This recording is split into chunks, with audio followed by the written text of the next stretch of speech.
Good evening, everyone. Can you all take your seats, please? We're going to get the program started. These lights are amazing. I can't see anybody's faces, just so you all know. You can be making faces, you can throw things at me, I would never know it's coming.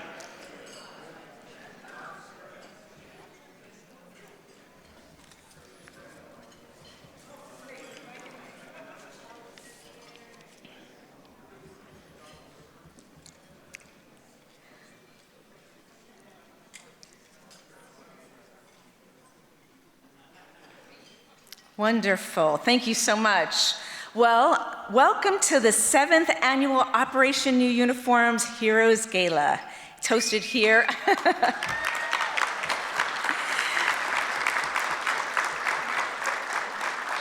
We're here at the beautiful Sawgrass Marriott in Ponte Vedra, if you all didn't know that. We're gonna do a program that is half virtual and half live. This part of our program is live, as you can tell.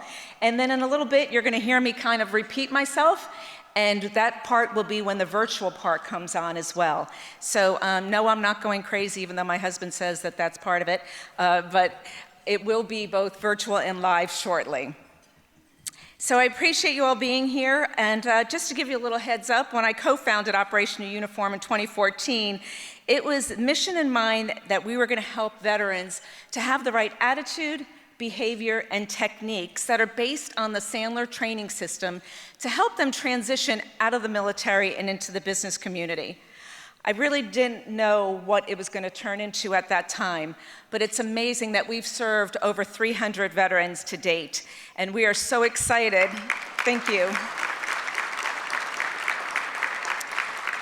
We have over a 96% success rate of them getting careers, not jobs, when they graduate our program. So we're pretty excited about the results that we've been able to achieve. And as we move into 2021, I just want to let you all know that we are going to be expanding, and we're going to Tampa, and we're going to have a live training in August of 2021. So hopefully you will see us nationwide very shortly. So our veterans, you know, as you know, and why you're probably here and know about Operation New Uniform, struggle with the transition, and we're here to bridge that gap to help them. In a moment, I want to make sure that you take a look on both sides of the screen so you can see our sponsors. And without our sponsors, our corporate sponsors and our friends, we could not have this event today. And please give them a round of applause.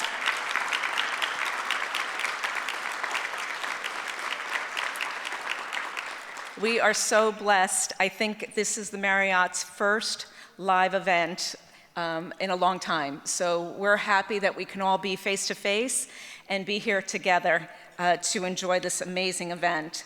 So there are a few people in the room that I want to make sure I address.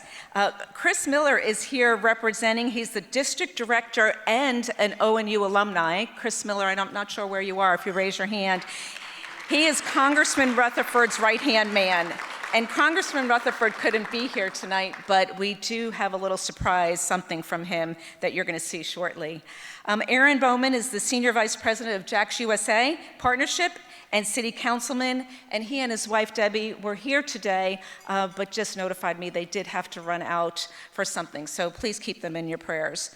They said everything's fine, but they had to leave. And City Councilman for the City of Jacksonville, Rory Diamond, as most of you know from Canines. He is our master of ceremonies today, and you're going to hear a lot more from him shortly. But first, there's two very special people that I want to make sure get a chance to come up here. A very dear friend of mine. His name is General Mike Fleming. And some of you may know that I call him my pocket general. So whenever I need something, he is there. I can't say enough how awesome this gentleman is in my life. And through navigating this veteran organization world, he has been just amazing to me. And I'm so grateful that he's here. But he's prominent in Northeast Florida military veteran who has served in significant leadership positions in the military, business, and education sectors. He is the founder and chair of the Jacksonville Military Veterans Coalition, a public and private partnership with the City of Jacksonville and the business community to provide employment opportunities for veterans. and the Northeast Florida Military Veteran College Network. Mike also chairs the Fire Watch, a Northeast Florida initiative to end veteran suicide, and is involved in numerous other military and veteran initiatives. If you want to know more, you can talk to him after. There's pages and pages that I can read, but I'm not going to do that. Also, behind him standing is Dee Quaranta, an amazing woman in this town. She is a force to be reckoned with. This woman helps so many female veterans, and as you could see her bio up there, she's retired from the U.S. Air Force after 20 years of service, and a career that has taken her around the world. She's an amazing woman. You're going to get to hear her beautiful voice as she sings the national anthem. But first, we're going to start with a blessing, because all that we do is, and all the glory that we have for this organization is to our Lord. So, Mike? Please join me in a blessing. Lord, we come to you now humbled to be here tonight. Lord, we have the opportunity to work together to help our veterans and their families have a better life. They've served our country, and now they come back, and we can help them be better and enhance everything they've done. Lord, thank you for so much for Operation New Uniform and all the organizations that help support veterans. We have an opportunity throughout our city to work together, not in competition, but together for veterans, and we thank you for this opportunity. Lord, we thank you for the food that we're about to eat in this great event tonight. Let it celebrate not only veterans and what we can do for them, but celebrate what we can do in your name. Amen. If you can join me with the Pledge of Allegiance.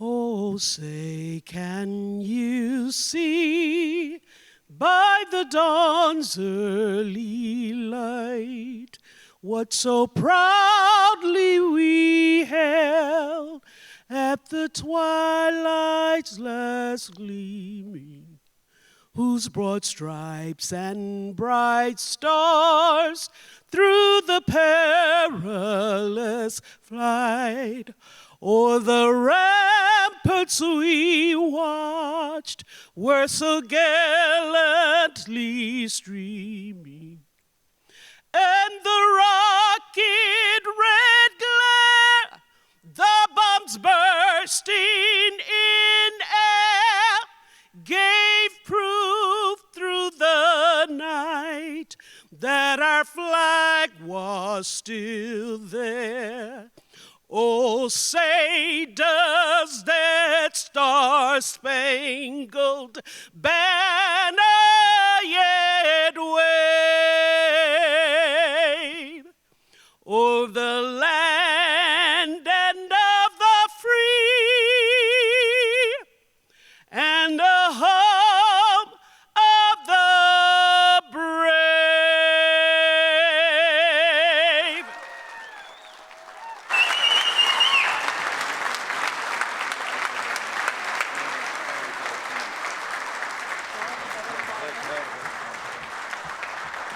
Thank you, Mike and Dee. And Dee was just elected to the Florida Hall of Fame, the Veteran Florida Hall of Fame. Please give her another round of applause.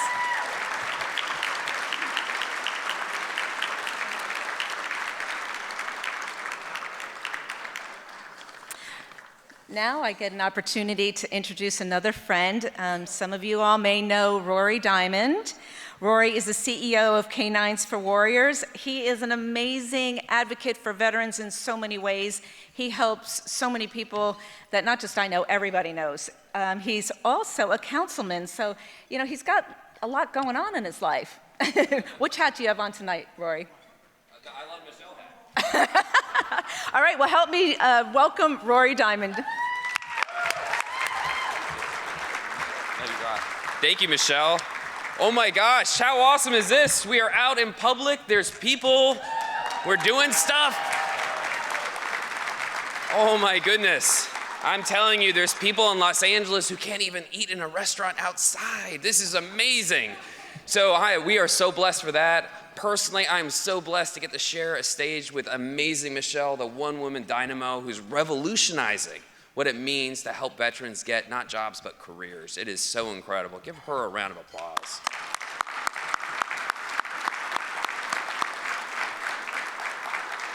And one of my favorite people in the history of my entire life, General Fleming. It is always such an honor just to be around him. You will never find a more honest or characterful person ever.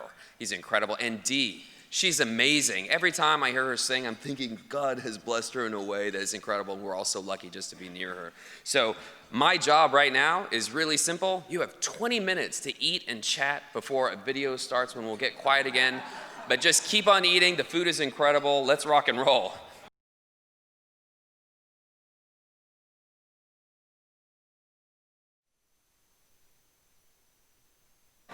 I hope you're all enjoying your food.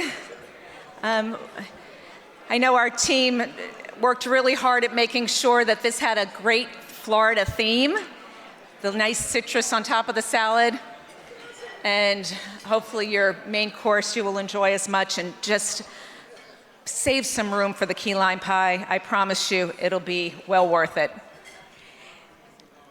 So I would like to just introduce, you're gonna watch a video. It's gonna tell you a little bit about Operation Uniform and what we do, and just our mission, and really how our mission has evolved. Connecting the generations, and I didn't get an opportunity to address all the veterans in the room. If you're a veteran, can you please raise your hand? Or active duty, reserved? Anyone in the room? Thank you so much for your service. Thank you. But as you can see, we are a very big military town, and we care a great deal about our service members. And we care about them coming back from the generations from Vietnam and all the way to today and the future. And we know that there's been struggles in the past, and we want to make sure that we don't ever let that happen again. So if you can just take a few minutes and pay attention to this video while you're eating. We want you to enjoy your food.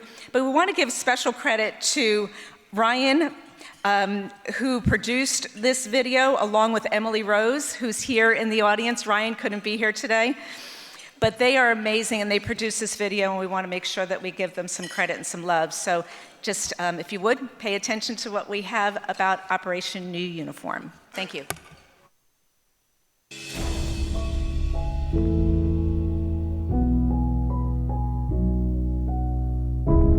You came back from Vietnam and you were discharged and you began to transition back into civilian life. What was that like? We were discharged and given no information as to how to transition from the military to civilian world. I had certain skills, but I didn't know how to translate those skills into a civilian opportunity or a corporate opportunity. Would ONU have been of help to me? It would have been a great help to me. It was always difficult. I had friends that didn't come back, some that did, some were okay, but some that never got over what happened to them. And they usually drank themselves to death. One guy that was a helicopter pilot, knowing what I know now, I could have saved him, but I was so heartbroken because he OD'd. So. First of it, I couldn't get hired because I was a baby killer. Back then, the only brotherhood we had was us that came back. I couldn't get any help from the VA back then. They said, you're a Marine, you should be exercising 5 miles a day just like you did. Well, I'll tell you what I did as an exercise. I did 5 miles a day, and I became an alcoholic. Talking to Michelle, it's like talking to someone that knows veteran feelings and veterans' hearts. A lot of people that come out of the military, men and women, they're very smart and they just need the help to get into the smart, needing jobs. When you finally got out of the military, what was it like trying to figure out your next step? I knew what direction I wanted to go into. I didn't know how. The transition classes in early 2000s, I'm gonna make sure that you signed up for the VA, and either Lowe's or Home Depot is hiring. Have a good one. I ended up spending 3 months over at Claire White Mission. It was positioned that way because I needed to get up here at all costs, even if it meant staying in a homeless shelter. Clara White focuses on veterans, and I'm seeing people from my generation. I'm seeing individuals from the Vietnam generation, and their stories are similar. They got out and their transition was completely rocky. When I'm going into the interviews with these guys, I'm telling them exactly what my situation was, where I'm effectively homeless. So you come out and you're trying to adapt to this world where your rank is gone. You did everything possible to go to the next step, and so you did, and you've achieved this humongous feat, and then that's all gone. So what Operation New Uniform does is it gives you back to you. To not be able to find job placement is a horrendous amount to carry, especially leaving and having to take care of a family. Operation New Uniform allows them, they have a 97% success rate. The most important piece of the puzzle that Operation New Uniform provides to its veterans is the ability to regain their confidence, to regain their self-identity, to remember who they were before they put that uniform on. That mental transition is what sets Operation New Uniform's program apart from many other transition programs, because it gets into your head and it helps you discover, who am I? Now that I'm putting this new uniform on, this corporate suit. I absolutely love ONU. They have given me a sense of confidence. They still continue to be a family for me. I just changed careers again recently at my own choice, and the team helped me, give me the confidence. They did practice interviewing with me for my interview for the job that I did get, and they're just a new family for me, so. Operation New Uniform gave me insight as to me as a person. It taught me a lot of things that I had been in denial about, and just knowing the ins and outs about myself. Not only that, it let me know I wasn't alone as for the struggles that I was having finding a job. So it lets me know that there are other people that had the same struggles that I was having. What ONU did was got me out of my depressed mode and to believe in myself more. It talked about my value. It talked about the head trash that I would go through, and it taught me the Sandler system.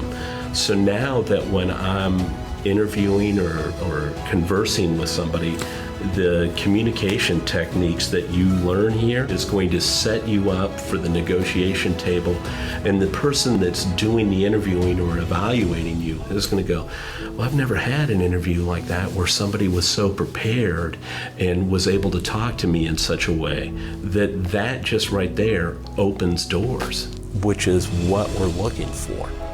I actually had a peer of mine who recommended that I come to ONU because I was, like I said before here, that I was fading away.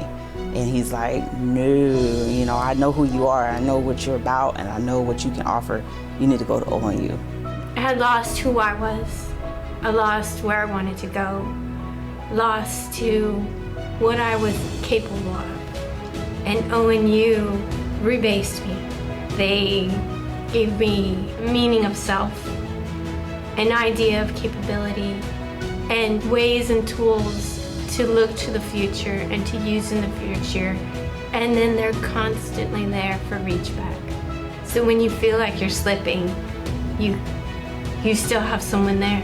One of the wonderful things that we have here in this community is the collaboration between the different veteran service organizations. We have the Fire Watch, we have Cohen Veteran Network, Wounded Warrior Project, Canines for Warriors, and so many more. Dee Quaranta is here tonight, and she is singing for us the national anthem, and she runs an amazing program for homeless women veterans. Every one of these organizations and many, many more are just a few of the ways that our veterans can get plugged in. Transitioning from active duty military to veteran status is one of the most vulnerable points during a veteran's lifetime. We know that during their time in the service, they had shipmates, they had teammates, they had battle buddies. When they're out on their own, they lose that sense of connectedness. The military holds their hand. They know where to eat, sleep, they know where their paycheck's coming from. they lose that when they get out of the military. And getting veterans help they need during that transition can certainly fulfill the Fire Watch's mission of earlier intervention before a veteran falls into suicidal ideation. What a service dog can do for a veteran suffering from PTSD is open a door and provides a bridge back out into the world. What I love about ONU is it's doing the exact same thing. It's giving the skills and the confidence to open that door and bridge back out into the world so a warrior can get employment, which is just the same as the confidence a service dog gives someone. ONU never gives up on anybody. I mean, it is so easy to say, we do A, B, and C, and then stop. ONU is like, we do A, B, and C, and we're gonna make sure it works. And they keep trying and keep pushing, keep working until a warrior has a career that they're proud of and excited about. We know what that feels like. They get them there. Some people are fortunate because they may be able to have a seamless transition, because there are some jobs that really you can go right from the military to that. IT, for instance, is one sometimes where people, the same type of systems are being used. So it's a relatively seamless transition. But for most of us who've been, like I was a line officer, and because I was a general, I'm a generalist, so I kind of know a little bit about everything, but didn't have one specific hard skill. And so what Operation New Uniform does, it helps you hone in on what your thought process should be, the way you can present yourself, because it's all about honesty. It's what you can bring to a company. And I think that's one of the biggest strengths of Operation New Uniform, is helps you look inside yourself and start making some of those decisions. Decide what you want to do with your life, and then start molding your path toward that. You've had the opportunity to hear from a lot of people tonight. Our veterans that served in Vietnam, our veterans that have been all through the generations to today. Each one of them had an amazing story about what they went through. There is a common thread. They struggled. There isn't really anything out there like Operation New Uniform to help our veterans. You know, there was a lot of things that went wrong from years past, especially from the Vietnam veterans. There are still things that aren't there for our veterans today, and we want to make sure that we right those wrongs. That's what we're here for at Operation New Uniform. There is no greater stress than the fear of failure, than the fear of not being able to provide for your family. And at Operation New Uniform, that step of going from military to corporate to being able to have a career that gives me back my sense of purpose that I had when I was in the military, that's priceless to a veteran. So I just ask you now, if you would go to Operation New Uniform's website and just donate whatever you can, however you can help those that have so valiantly served our country and now are struggling with their transition. Anything you can do to help these military members find their way and find their footing. They found their footing overseas, and they get back to the United States and they're struggling to find their footing at home. So anything you can do to help Operation New Uniform help a military member find their footing, greatly appreciate it.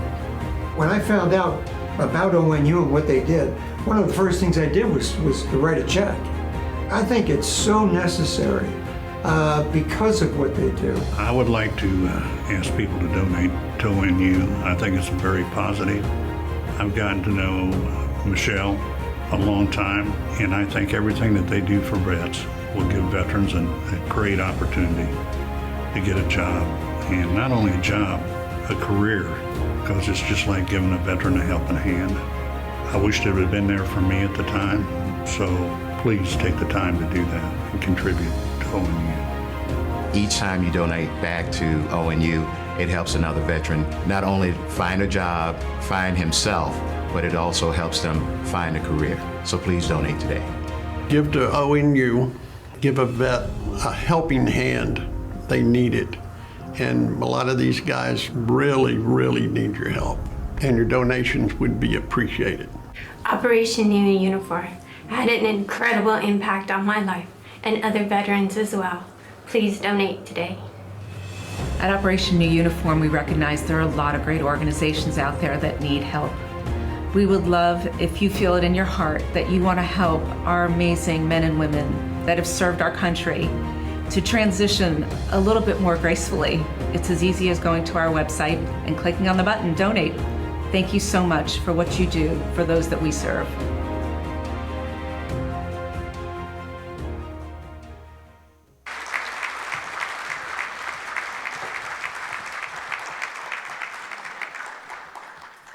Wow, so I get to follow that. Oh my goodness. I'm Dr. Kim Bynum, a 21-year Navy veteran and the current Director of Training and Transition Services at Operation New Uniform. I am so blessed. We've heard from so many folks on that video, some of which are our ONU alum, but I have the privilege of introducing one of our Operation New Uniform graduates tonight. She's going to come up and speak to you about her ONU experience. I'd like to introduce her now. Sharita Jacobs is a proud combat war veteran who served as a transportation officer with the rank of captain in the U.S. Army. She is a graduate of Operation New Uniform, Class 26. That was back in 2019. She joined the ONU staff after her graduation, and she had the job before me, which has made my job now super easy. She got it all set up, so I just get to execute. She left Operation New Uniform for the most amazing career at CIT, another one of our fantastic supporters, and she is now a relationship specialist there. I am so excited to share with you about Sharita. She is an overcomer. She always has a positive attitude, and you're going to see that tonight. She's going to share with you now her Operation New Uniform experience and her military transition experience. Please help me welcome to the stage Ms. Sharita Jacobs.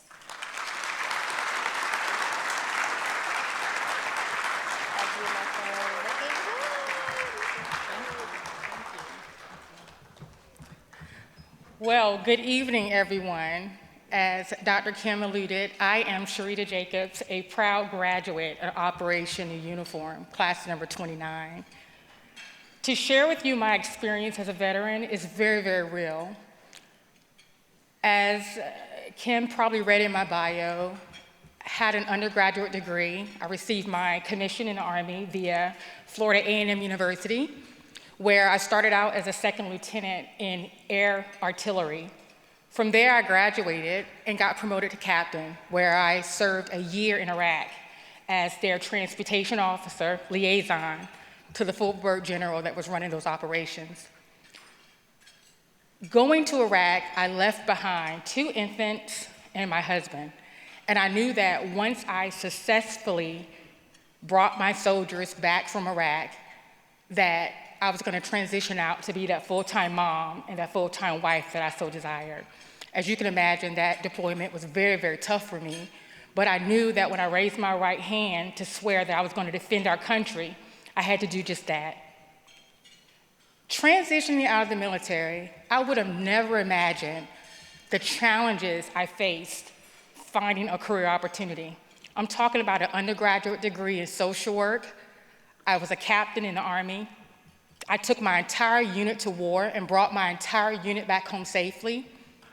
And you would not think that that would be a challenge, and it was. So coming back here to Jacksonville, Florida, I did accept a career opportunity for the railroad. I was there for 10 years.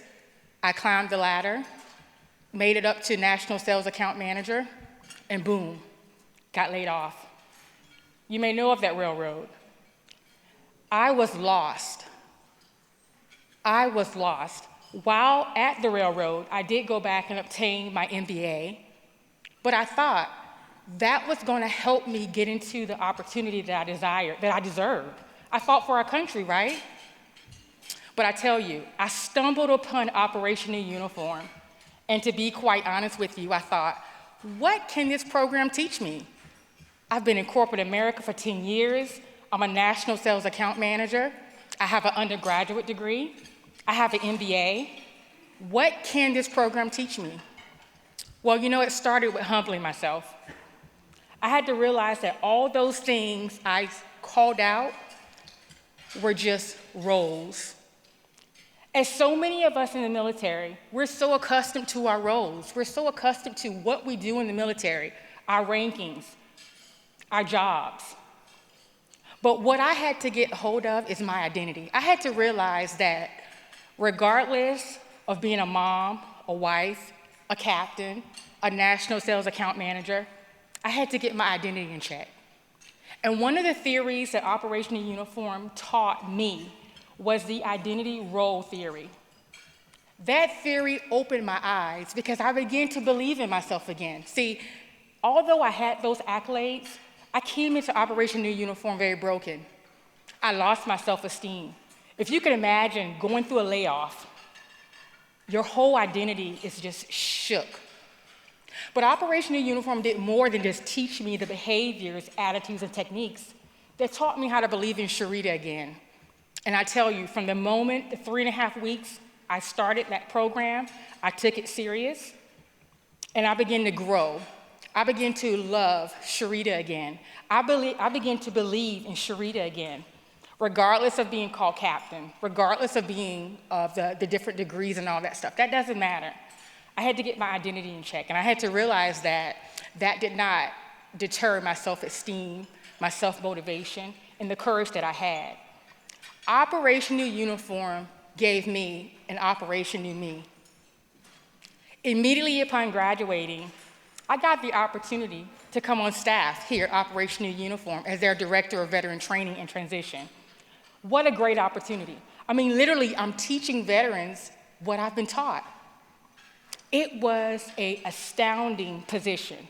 I learned more about me. I began to learn more about the Sandler system. Michelle, I would go with her wherever she was. She would introduce me to people. I would help her speak and talk from a veteran perspective. It was a great opportunity. Just this year, I accepted a career opportunity at CIT as their relationship specialist. However, I'm still connected with an Operation Uniform because I'm a veteran and I believe in what this program can do for veterans like me, for veterans like you. Thank you all for the opportunity for being here tonight to take hold of this great program. And I ask you, don't just leave it here. Take Operation New Uniform out in the streets. This program needs to be recognizably known. Every veteran needs to know of this program. It's helped me, and I definitely believe that it can help them as well. Michelle, thank you so much for the opportunity to come back and talk about Operation New Uniform and how it has helped me grow. I'm at CIT, and I'm looking forward to continuing to grow and continuing to learn and share. And like I told Michelle, although I'm not there at Operation New Uniform, I'm still advocating for Operation New Uniform and sharing with veterans and sharing with soldiers and sailors that this program is a program that can help them transition from the military into their corporate career opportunity. So I do thank you all for the opportunity to share with you just my story, and I ask you to continue to support Operation New Uniform and the great things that we're doing in the community. Thank you.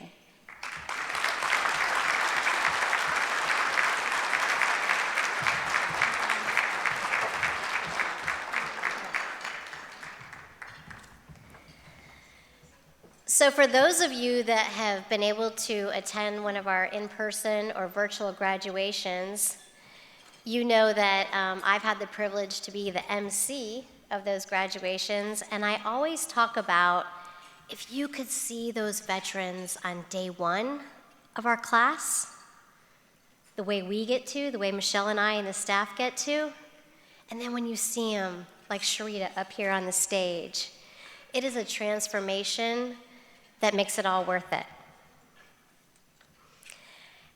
And so Sharita is just one example of that transformation and how she continues to come back and give back to Operation New Uniform. So I get to free flow for a minute here where I don't have stuff written down and scripted. Scary, I know, for those of you that know me. So Operation New Uniform was founded in 2014. And I've been involved with Operation New Uniform pretty much since the day that it was birthed. Michelle got a vision from the Lord that she was to give back to veterans, and she was going to figure out a way to do it. We don't have time for the whole story right now, but I happened to be at City of Jacksonville in the Department of Military Affairs then, so I got to be there from the ground up. And so for the next 6 years, I've been able to be a part of Operation New Uniform, whether that's as a volunteer or a board member, or a chairperson of the board, and now as staff. And I want to share with you now why I chose, and Michelle graciously has allowed me to be a staff member at Operation New Uniform as an employee.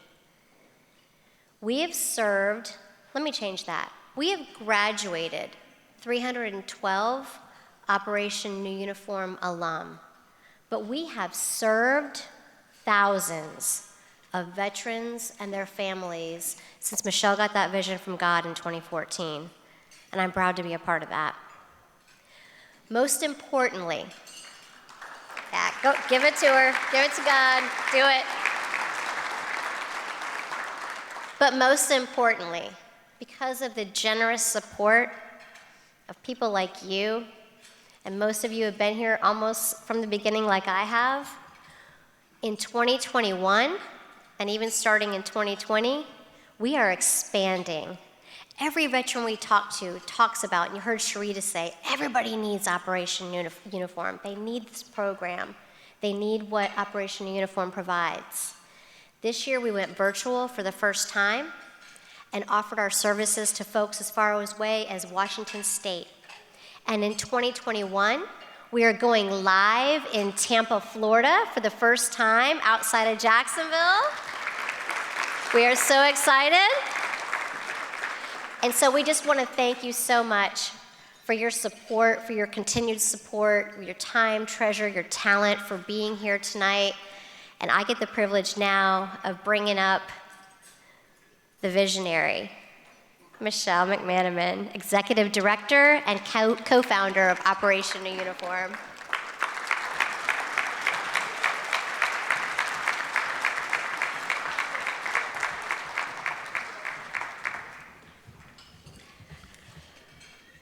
Thank you, Kim. Pretty amazing woman. Kim, you didn't get to see Kim's true colors. For those of you that have known Kim a while, you would know you got to see a very mellow Kim tonight. You have to come by the office sometime and see her train. Don't let her little size fool you. We call her the boot for a reason. So thank you, Kim. Also, I just want to, before I start the program, because our virtual folks, some of them are already on, but I want to just say that this is not, I get way too much credit. I mean, my husband and everybody here, and I will acknowledge the board and others, but this is not about me at all. So I just want to make sure it's clear that you all know that all the glory and all the praise goes to one and only the Lord and everybody else in this room for supporting this incredible organization. So with that, I just thank you, Sharita. Your heart is incredible. You have been just such an amazing, strong person in my life as well, so thank you for everything that you do. So officially, good evening, and welcome to everyone that is online virtually to our Heroes Gala. There are some, for those of you that are watching virtually, we get to have some people live here in the room, and we're so pleased to be able to do that. It's been quite a year, and we're so glad to be able to get together and celebrate something. So can I get a round of applause just to be able to be together and celebrate? We're honored to have the opportunity to continue to serve men and women veterans who have courageously served us. So I'm Michelle McManaman, as you know, the Executive Director. Thank you. Sponsors, especially to our premier sponsor, Canines for Warriors. Rory Diamond, you've been a blessing in my life and to this organization. And if you don't know this, the collaboration in this town is incredible. And to have another veteran service organization be so supportive of another veteran service organization, it's pretty amazing. We have a very unique town, and we're so grateful for that.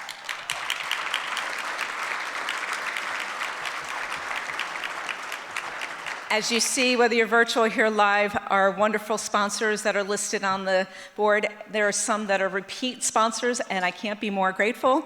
And those of you that are new to ONU, thank you.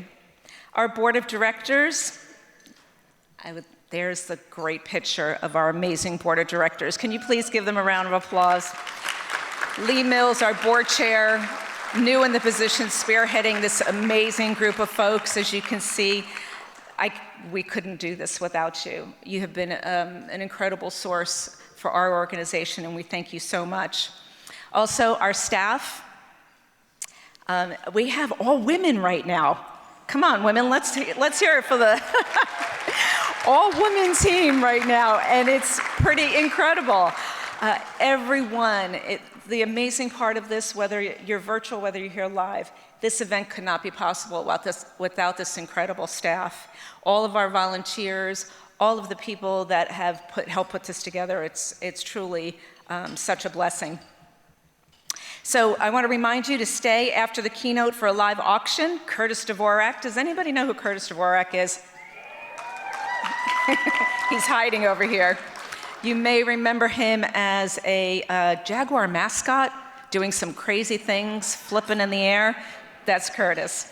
He has been a wonderful source and resource to us. I adore you, Curtis. Thank you for what you're going to do in our auction.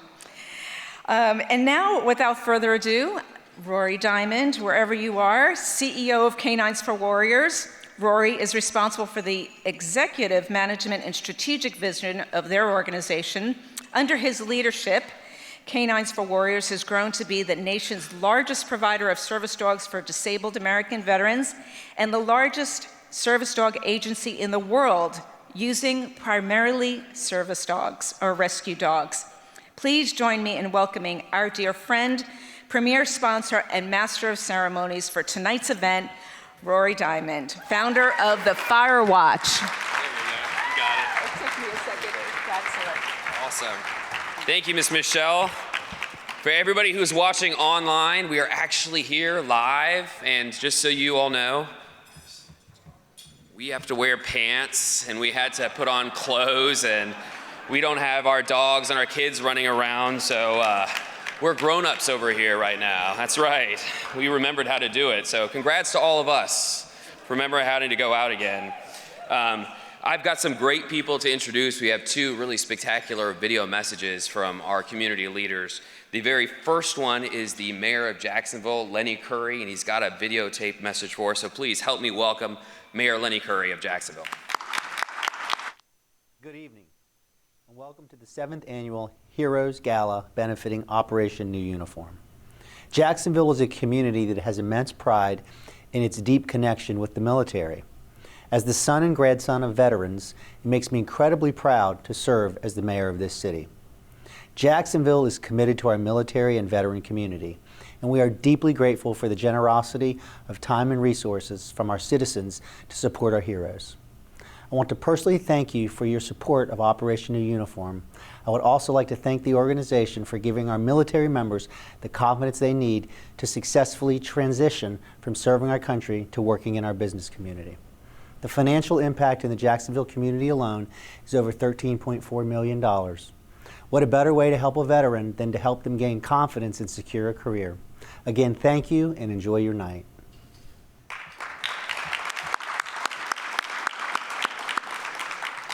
I'm really excited to cue up this next video. So if you don't know, we have a warrior fighting for us in Washington, D.C., who just recently guaranteed that we would get the F-35s in the next round. So they'll be here soon. But Chris Miller is representing Congressman Rutherford here tonight, and Chris is incredible. But we also have a video from the sheriff himself. So our Congressman, John Rutherford. Hello, this is Congressman John Rutherford coming to you from Washington, D.C. I wish I could be there with all of you for the 7th Heroes Gala for Operation New Uniform. You know, I am so proud of the work that Operation New Uniform does in serving our military veterans who are leaving their military service and transitioning into private industry. And they make that so smooth for them and help them to be successful. And now, last year, I introduced the Veterans Armed for Success bill, and the goal there was I wanted to take what Operation New Uniform is doing day in and day out and spread that across the country. That's how much I believe in what they're doing.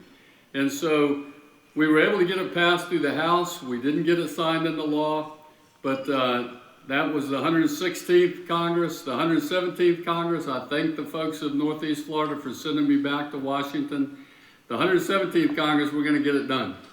We are going to take the Veterans Armed for Success, we're going to push that bill hard, and we're going to get it signed into law so we can help veterans across the country transition from their military service into private industry. And so my hat's off to all of the folks that work at Operation New Uniform, but I also want to say thank you to all the sponsors and all of you who contribute and support this organization. So God bless you all. Thank you for what you do. And hopefully next year we'll get to see you in person. God bless.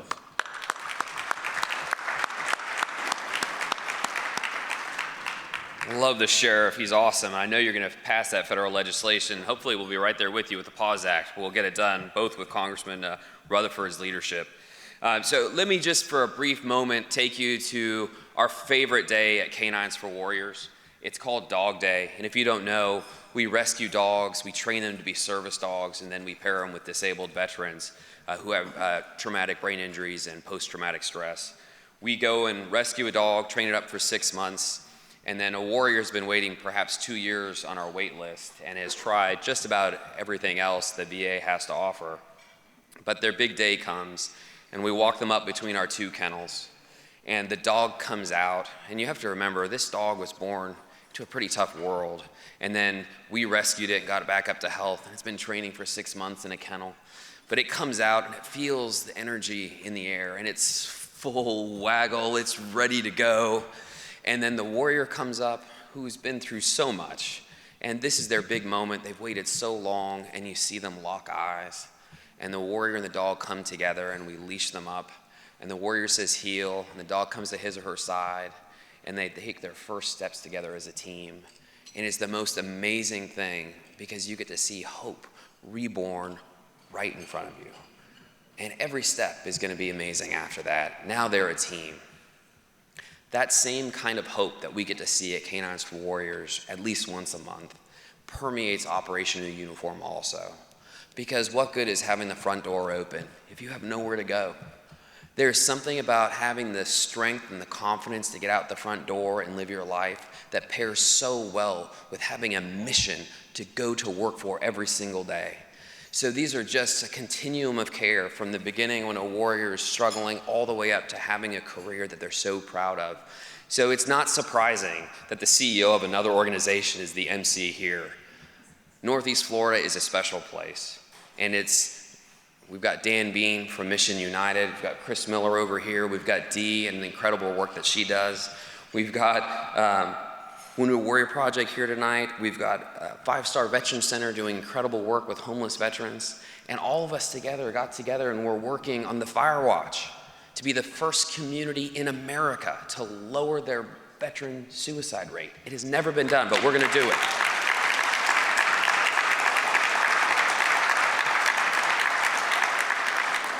So it is just truly my honor to get to be here, to be part of this, because you'll feel the love and the hope in the room, and ONU is such a critical piece of that. Uh-oh, there we go. It's always a good idea to cut off a politician, right? I'll do it, I'm done, I got the hint. So it is my job to introduce an even better politician, a much fancier guy who gets to introduce our amazing speaker. So, doing a video introduction of our keynote speaker tonight, our incredible governor who's keeping our doors open, Ron DeSantis. Hi, I'm Governor Ron DeSantis.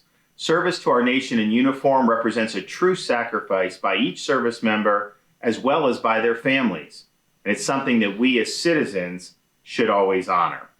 As a Navy veteran, I understand the challenges that impact military families and the resiliency they demonstrate to overcome those challenges. And we acknowledge our safety, peace, and freedoms are protected by their service. With over 1 million military veterans residing in Florida, it is our responsibility to help these heroes assimilate back into our communities upon returning home. They valiantly fought for us. We must never stop fighting for them. Operation New Uniform is an excellent organization committed to assisting our troops in recognition of their service on active duty. This initiative offers a variety of resources, including free training, development programs, and professional networking opportunities to allow a smooth transition from active duty to civilian employment. Proud to join you all today to introduce an outstanding American who's courageously served our country.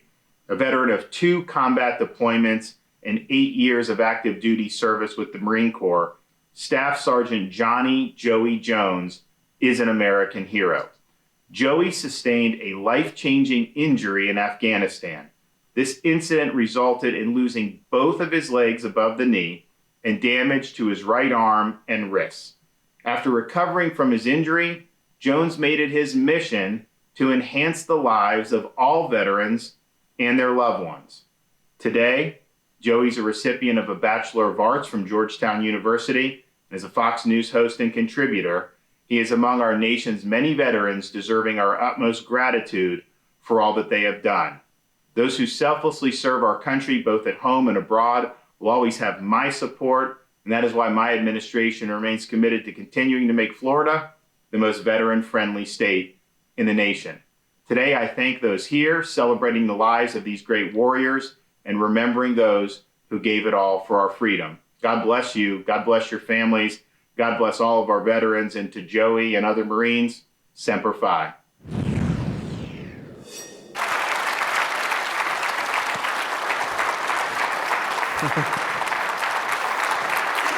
All right. Thank you.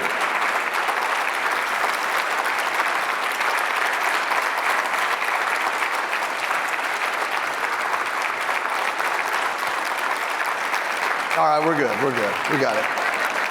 I'll soak it in for a minute. I haven't gotten to do this in a while, so I wanted to feel the love for a minute.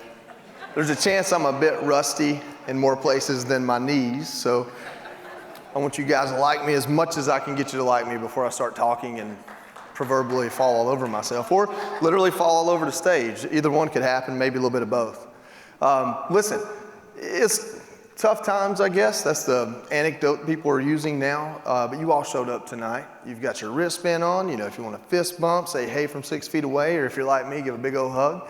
And I got to do that with most of you tonight, and so I've been blessed to be here tonight. So thank you so much for welcoming me into this event and into your lives and into this really cool town. As a Georgian, I'm pretty impressed. First time I've been to Jacksonville.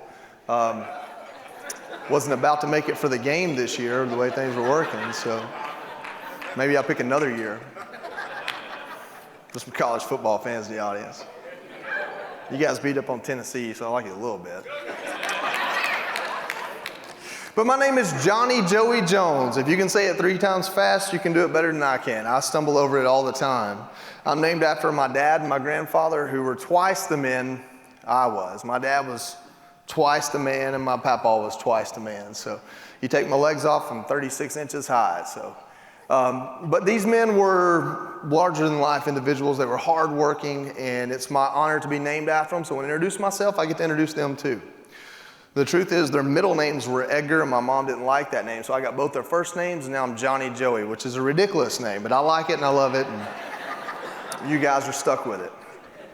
A little bit about myself, and really there's actually a lot of bit about myself, because my life's the only life I really know this well that I can talk about it. So I'm going to tell you some stories. I'll tell you about some things I've been through and things I've been lucky enough to do. And in these stories, the thing that you understand is that these are just experiences that I was lucky enough to have. They're not indicative of me being awesome or anything like that. Really, they're stories about the people in my life that changed me, taught me something, and now I have the distinct honor tonight to share those things back to you all. So I become a springboard that way. And so as I talk about myself tonight, we'll lay some groundwork. Number one, I'm from Georgia. It takes me 10 minutes to say, hey y'all, how's it going?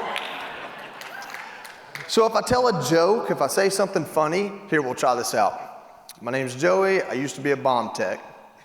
Obviously, I wasn't that good at it. You guys have to laugh, right? You got to get in there and enjoy it with me, because they don't get any better. The jokes don't get any better. And we were in what was the green room earlier, and they were, like, well, we'll walk you up. And it's like, listen, time out. Don't worry about the small stuff, because I'm going to mess all that up anyway. But I'm very good at self-deprecating humor, and that's my most redeeming quality. So if I make fun of myself, you guys have to laugh with me. And so we'll get started. So my name is Johnny Joey Jones, and I was a bomb tech, and I wasn't that good at it, and I'm from Dalton, Georgia. Has anybody ever heard of Dalton, Georgia? Look down real quick, that's Dalton, Georgia. We make carpet, all of it, every single bit of it. Like none of it, like if we find out someone in Canada is making carpet, we go shut that down. We own carpet. It's true. That's a true story too, because my sister was engaged to that guy and we shut them down. He moved to a place called Chatsworth. If you know about Chatsworth, you probably got more in common with me than anybody else in this room, because that's a little B-town. And so I grew up in Dalton, Georgia, and you kind of do three things in Dalton, Georgia. You either make carpet, or you make places that make carpet, or if you are super adventurous, you take carpet to other places after it's made. And that's pretty much the life in Dalton, Georgia. And I was not good at any of those three things respectively. I guess you could say I was okay at moving carpet. I drove a forklift in a plant right after high school. And the guy asked me, have you ever done this before? And my dad had a John Deere tractor with a lift boom on it. And I said, of course, I've been doing this since I was 13. I was 18 at the time, so I thought I had 5 years experience. And he kind of laughed. I got the job, and 2 weeks into it, they came and like, you work really hard, but you've probably got to find something else to do or leave, because you can't drive a Hyster in this room ever again. You've ruined everything here. You've cost more money than you'll ever earn us. And so that was my experience with carpet, so I chose the Marine Corps. I don't know why that's funny, but it is, isn't it? I've never thought about that. So my dad was a brick and block mason. He built things with his hands. Probably the most important lessons. And what I'll tell you tonight is I'll give you some lessons and the people that taught them to me and what they mean to me and how you can take it home in your life. So my dad always said two things. Anything worthwhile is never easy. And then the thing he said most was anything worth doing is worth doing right. And what he meant by that as a brick and block mason, you know, my dad died this week last year, unexpectedly in my house, in my arms, about 5 a.m. on a Sunday morning. And we still haven't put him a tombstone up because my dad has monuments to him all over our county. There are houses built on foundations he laid with his hands. There are brick houses that are beautiful and ornamented that he would never have a chance to live in, that he took his time and effort and blood, sweat, and tears to finish. There are mailboxes and fireplaces and beautiful steps that come out and roll. There are rock buildings made out of what looks like cobblestone. And they're all a monument to him. And he knew that. He knew that his work mattered, not because it was going to change the world, but because it gave every family that moved into one of those houses the peace of mind that this is where they can lay their head down and they're safe there. And he taught me, he said, everything you do, I don't care, and he said this, I don't care if you scrub toilets for a living, those better be the cleanest toilets you've ever seen, because those toilets are a direct representation of you and what you do. And when he was teaching me these lessons, the only thing as a 16-year-old I thought was, man, I don't ever want to scrub toilets for a living. Like, I don't ever want that to be what I'm doing. And we'll get further down the story, and the Marine Corps didn't agree with that. Hoorah. So as I graduated high school at 17, this is 2004. Yeah, 2004. The war just got started. And I remember thinking, man, I better hurry up and join or I'm going to miss out. It's funny, you can laugh. It's 2004, carry the one, that's 16 years later, right? Better hurry up and join, I'm going to miss out. And I joined the Marine Corps. My two best friends, Chris and Keith, taught me to join the Marine Corps. They taught me into it. And so the first lesson I told you about was my dad. And the second lesson I'll tell you about, probably about Chris and Keith. And so Chris and Keith were two different people that came into my lives at different times. Keith and I became friends because we chased the same women. And we got our heads together and we thought, well, we can either fight about this or we can be friends and then we'll know when one of them's playing on both teams. And so we fought about it a time or two and then we became friends, been best friends ever since. He was the best man at my wedding. And that is not one of those women, by the way. Let me take that back. To the best of my knowledge, that is not one of those women, by the way. Her name's Meg, and he had a penchant for Megans and Meg for a while.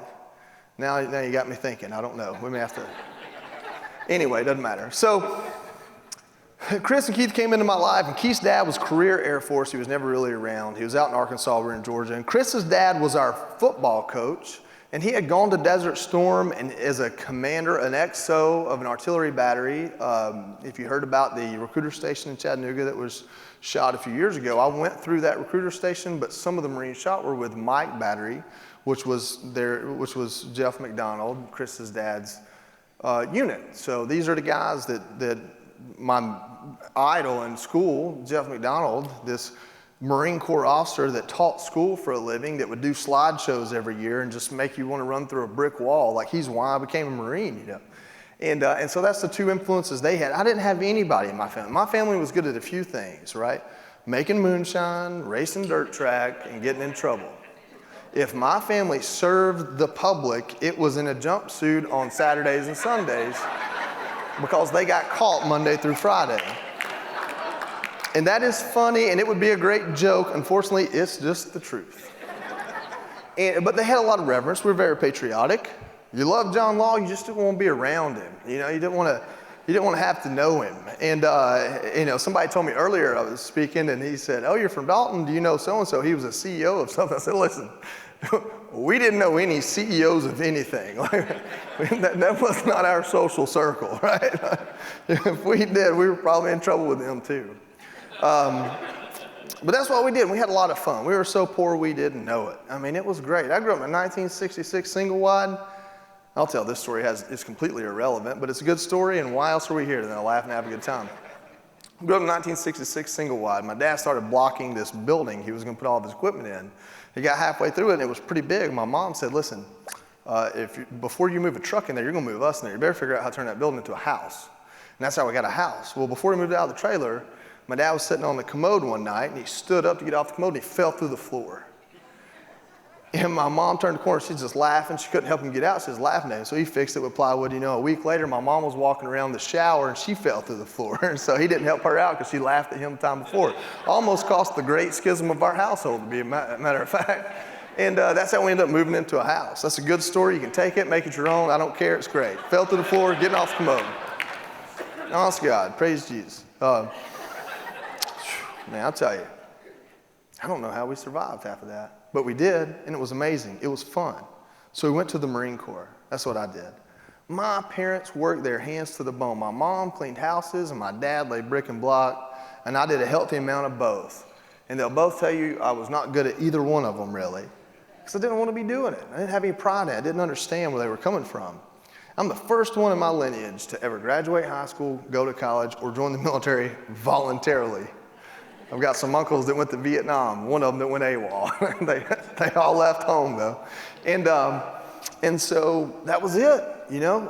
They worked their hands to the bone to give me an opportunity. I graduated high school at 17. Chris and Keith want to go to the military. Chris goes to the North Georgia College and joins ROTC, and Keith goes to work full time, and I'm just looking for a job. I'm driving a Hyster, I'm getting in trouble doing it. And I came home one day, and my dad looked at me and he said, "Son, what are you doing?" And I said, "Well, I'm about to go to sleep. I've been working all night." He said, "No, why are you driving a Hyster?"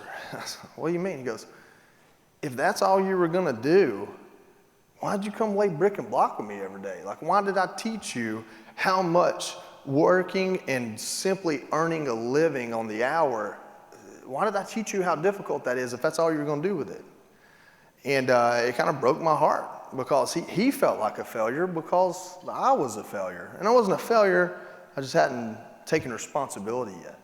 And so I joined the Marine Corps. 2004, graduated, went to boot camp, 2005. Graduated boot camp on a Friday, July 22nd. Those of you that know the Marine Corps, that means I got my EGA on a Thursday, July 21st, which happens to be my birthday. I became a Marine on my birthday. I was born for that stuff, you know what I'm saying? I really was. And I joined the Marine Corps, and my only idea was, man, I hope I can get through boot camp. I hope I have what it takes to get through boot camp. I played football, and I was nowhere near the size I am now. I played on the line because I wasn't coordinated to do anything else. I didn't have any coordination. I could not catch or throw. So I played down on the line. I was always 20 pounds lighter than everybody else, so I knew I had to be faster and a whole lot more pissed off. And that's how you play on the line at 160 pounds. And I did it, and I loved it, and I was good at it. So when I joined the Marine Corps, my experience in this type of stuff, you know, my dad had been a Mason for 40 years, and I was playing football against guys that were way bigger than me. And my only mindset was, can I do it? Not, can I be the best at it? And so when I went to boot camp, I learned so much about military. It's about earning that accolade and climbing whatever that ladder is, getting that award, getting that title, going to that school, getting that rank, becoming the best. And my whole world was opened up. The floodgates were opened up. And it was like, are you kidding? A man looked at me and said, you can run your way through the Marine Corps. And I was not very fast at running. And the idea behind it was you can find something and just be good at it and be successful. It was simple, it was easy, it was fun, and I loved it. So I ended up going, I was a radio tech. My only experience with the Marine Corps was the movie Full Metal Jacket, which Morgan Luttrell, if you ever heard of Marcus Luttrell, Lone Survivor, Morgan's his twin brother, they look just alike, they're twins. And Morgan said the other day, I said this to Morgan the other day, and he goes, seems like that'd been a good reason not to go. And he was serious as a heart attack. And I got to thinking about the movie, and I'm like, damn, you're right. Excuse my language. So, you're right. That would be a good reason not to go. Why did that inspire me to go to the Marine Corps? And so, but I did. I just loved that movie, and I loved the experience. I wanted to go to boot camp. Maybe I fell asleep halfway through, didn't see how that part ended. I don't know. But all I knew about the Marine Corps was Full Metal Jacket. In that movie, the most BA person there, the coolest guy there, was a journalist. And he went to all the combat. So I thought the Marine Corps was like, you go to boot camp and just some of us are smart enough to learn other skills, you know. And so I wanted to be in infantry. That's what I wanted to do. There's a war going on, I want to go be in it. And when I joined, they told me, well, you did really well on your test. We're going to have you go be a radio repairman. And all I heard was radio. So I thought, you know, you go back to like, we were soldiers. I'm the guy on the radio next to the officer. We're calling in artillery. That's awesome. And so they told me you can go to school in Pensacola and you can be stationed in North Carolina. So of course I went to school in 29 Palms. If you're not sure what, there's a documentary about it called Wile E. Coyote and the Roadrunner. I went to school in 29 Palms and I got stationed in Hawaii. This was my North Georgia introduction to Hawaii. I went through something that looked like a Hardee's, smelled like a Hardee's, and tasted like a Hardee's, but it was called Carl's Jr. And I tried to order cookies, chocolate chip cookies. And the woman could not understand a word I said. I had to pull her around and say, you know, round, they taste so good, they got chocolate. She goes, did you say cookies? And I said, yeah, cookies. She goes, no, yeah, cookies. I don't care, I'll pay you, just let me have the cookies. And that was my experience in Hawaii. Like they didn't know, or California. And so I was in a whole new world. All the rules were different. People looked different. You know, it's kind of like a song about hippies or something. I don't know, everything was just different. I was not ready for that. The Marine Corps didn't care. And it was amazing. It was a great experience. You learn to care about people that if you saw on the other side of the road back home, you'd think that's a weirdo. You know, you wouldn't want anything to do with them. But now you're brothers with them. They're your sisters. They're the people you fight for. They're this country. That's what they are. They're the people in this room. And you learn another lesson, and you learn that the most valuable thing in life is the mark you'll leave on somebody else. The most valuable thing in life is learning to let someone leave a mark on you, to believe in those people and not just yourself. And so my dad taught me, you know, everything you do, give it your all. And the Marine Corps taught me, but you can't do it by yourself. You got to give other people an opportunity to help you out. And that's what the Marine Corps taught. The first lesson it taught me, that and pick up your feet when you run, you'll run faster. Those were the two lessons right there, which ironically is not that big a deal to me anymore, so. That's a good joke. Come on now, it's fun. It's about legs, come on. So, went to the Marine Corps, we ended up going to Iraq 2007 and 8. And then in 2010, I went back to Afghanistan as an EOD tech, a bomb tech. And the reason why I wanted to become EOD, my brother-in-law has been a fireman for 25 years, and he gave me this analogy, and I love it. He said, you know when you want the police around, and more importantly, you know when you don't. But when you don't know who else to call, you call the fire department. And it's great, right? Of course, a fireman says that, but it's great. It's true. And for me, EOD, in my experience, that's what the fire department was like. When those guys that go out and kick in doors and take care of business, when they get scared, they call EOD. I'm like, that's really cool. And most of the time, we don't even carry a gun because we got a metal detector and like a robot or something. I was like, that's even better. This thing scares me, you know. And so I wanted to be an EOD tech. I wanted to be a bomb tech. These were men among men, and I wanted to be one. It's the most difficult thing I ever did in my life. But I became an EOD tech in Destin, Florida, over on the other side. Loved it there too. I dated a Hooters there once. I was single back then, take that statement for what it is.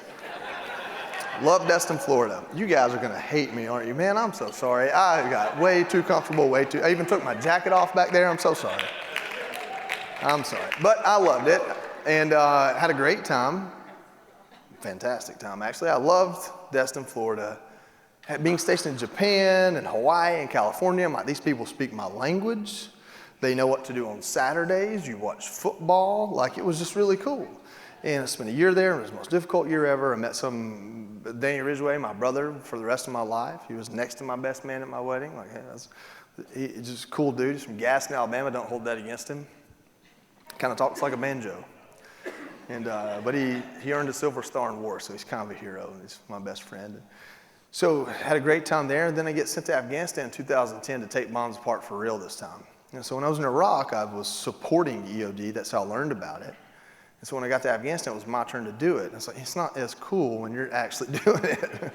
So actually, it was, because I was too stupid to know better. I was only 24, I think, at the time, 24, 25.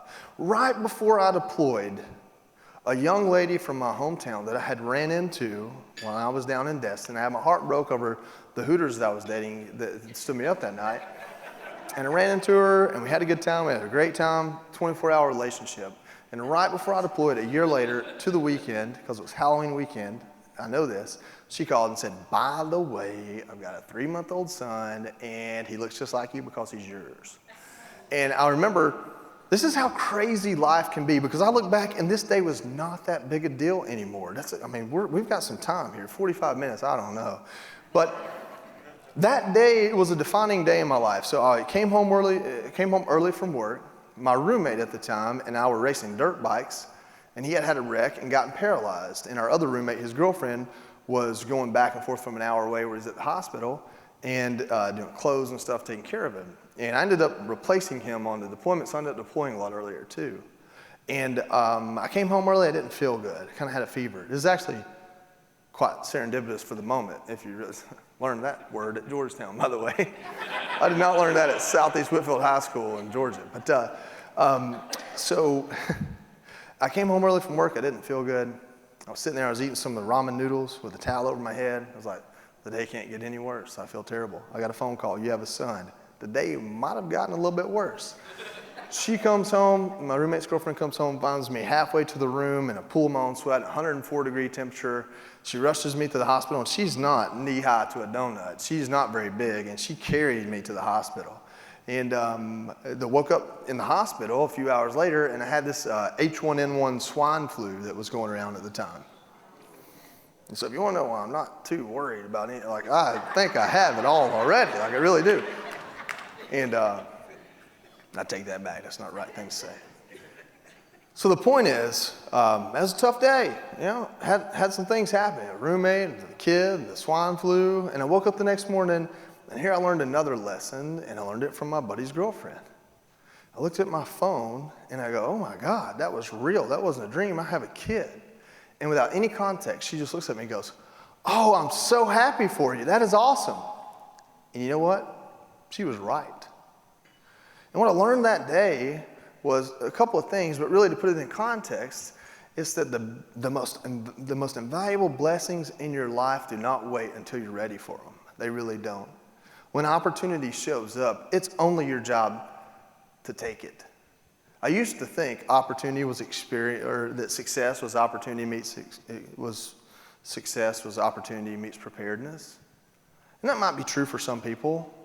Probably people with like a third or a fourth behind their name. I don't know. Those are the only ones ever prepared for anything. But for me, I mean, success is opportunity meets mindset, right? You're not always going to be prepared. You just got to be willing to. You got to want to.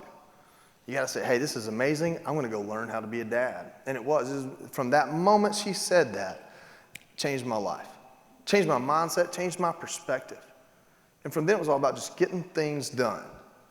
He needs a new name because he needs my name, right? I got to pay child support. I've only ever heard about this on talk shows, but I think I need to do it.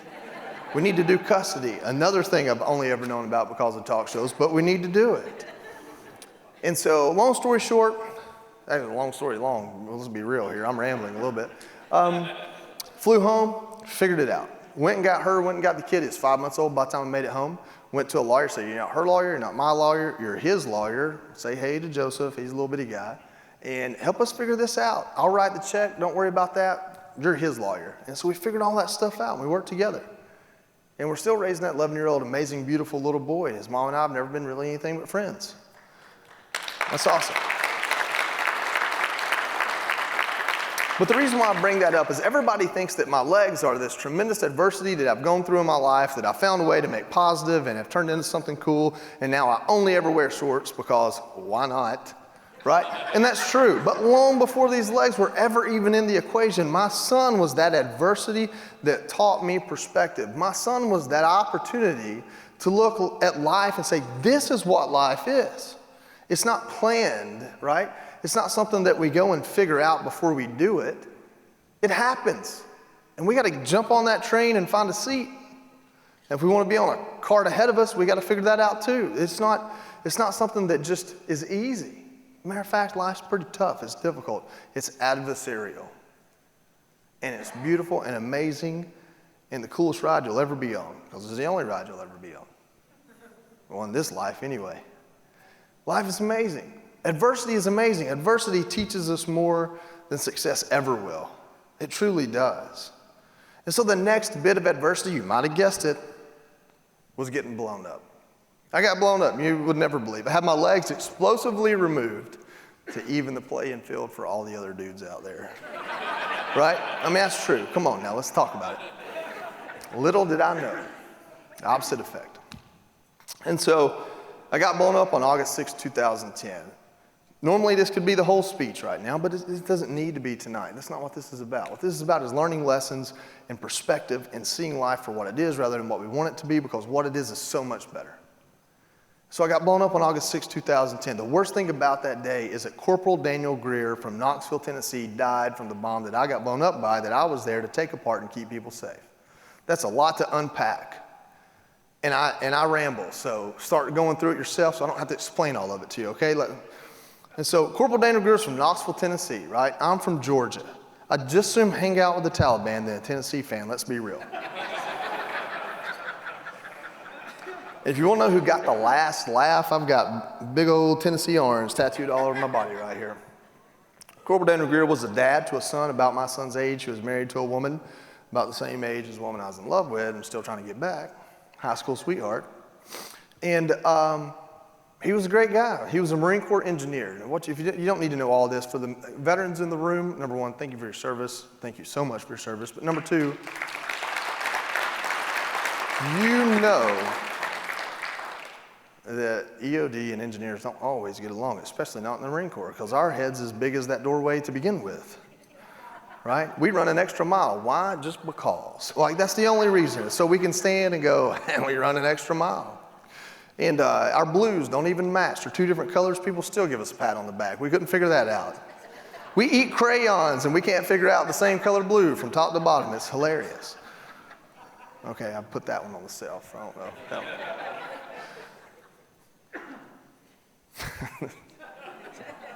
I mean, it was kind of funny. The reason why it's funny is I've never written a memoir, but I did a coloring book, and I had to put a little line on there that said, crayons not included for the safety of all Marines. And so Daniel Greer was amazing. He was a great dude. And he was a Marine engineer, and I was an EOD tech, and we worked well together. We actually ended up working better together than I did with my EOD partner at the time. And why did he get killed? He got killed because when I started to work, we were in an area that was unsecure. We were taking that town. We worked for 5 days. I rendered safe 38 IEDs, our team did, in 5 days. When we woke up the 6th morning and we were done with the pathways and the roadways of this town, we were going to start going through the buildings.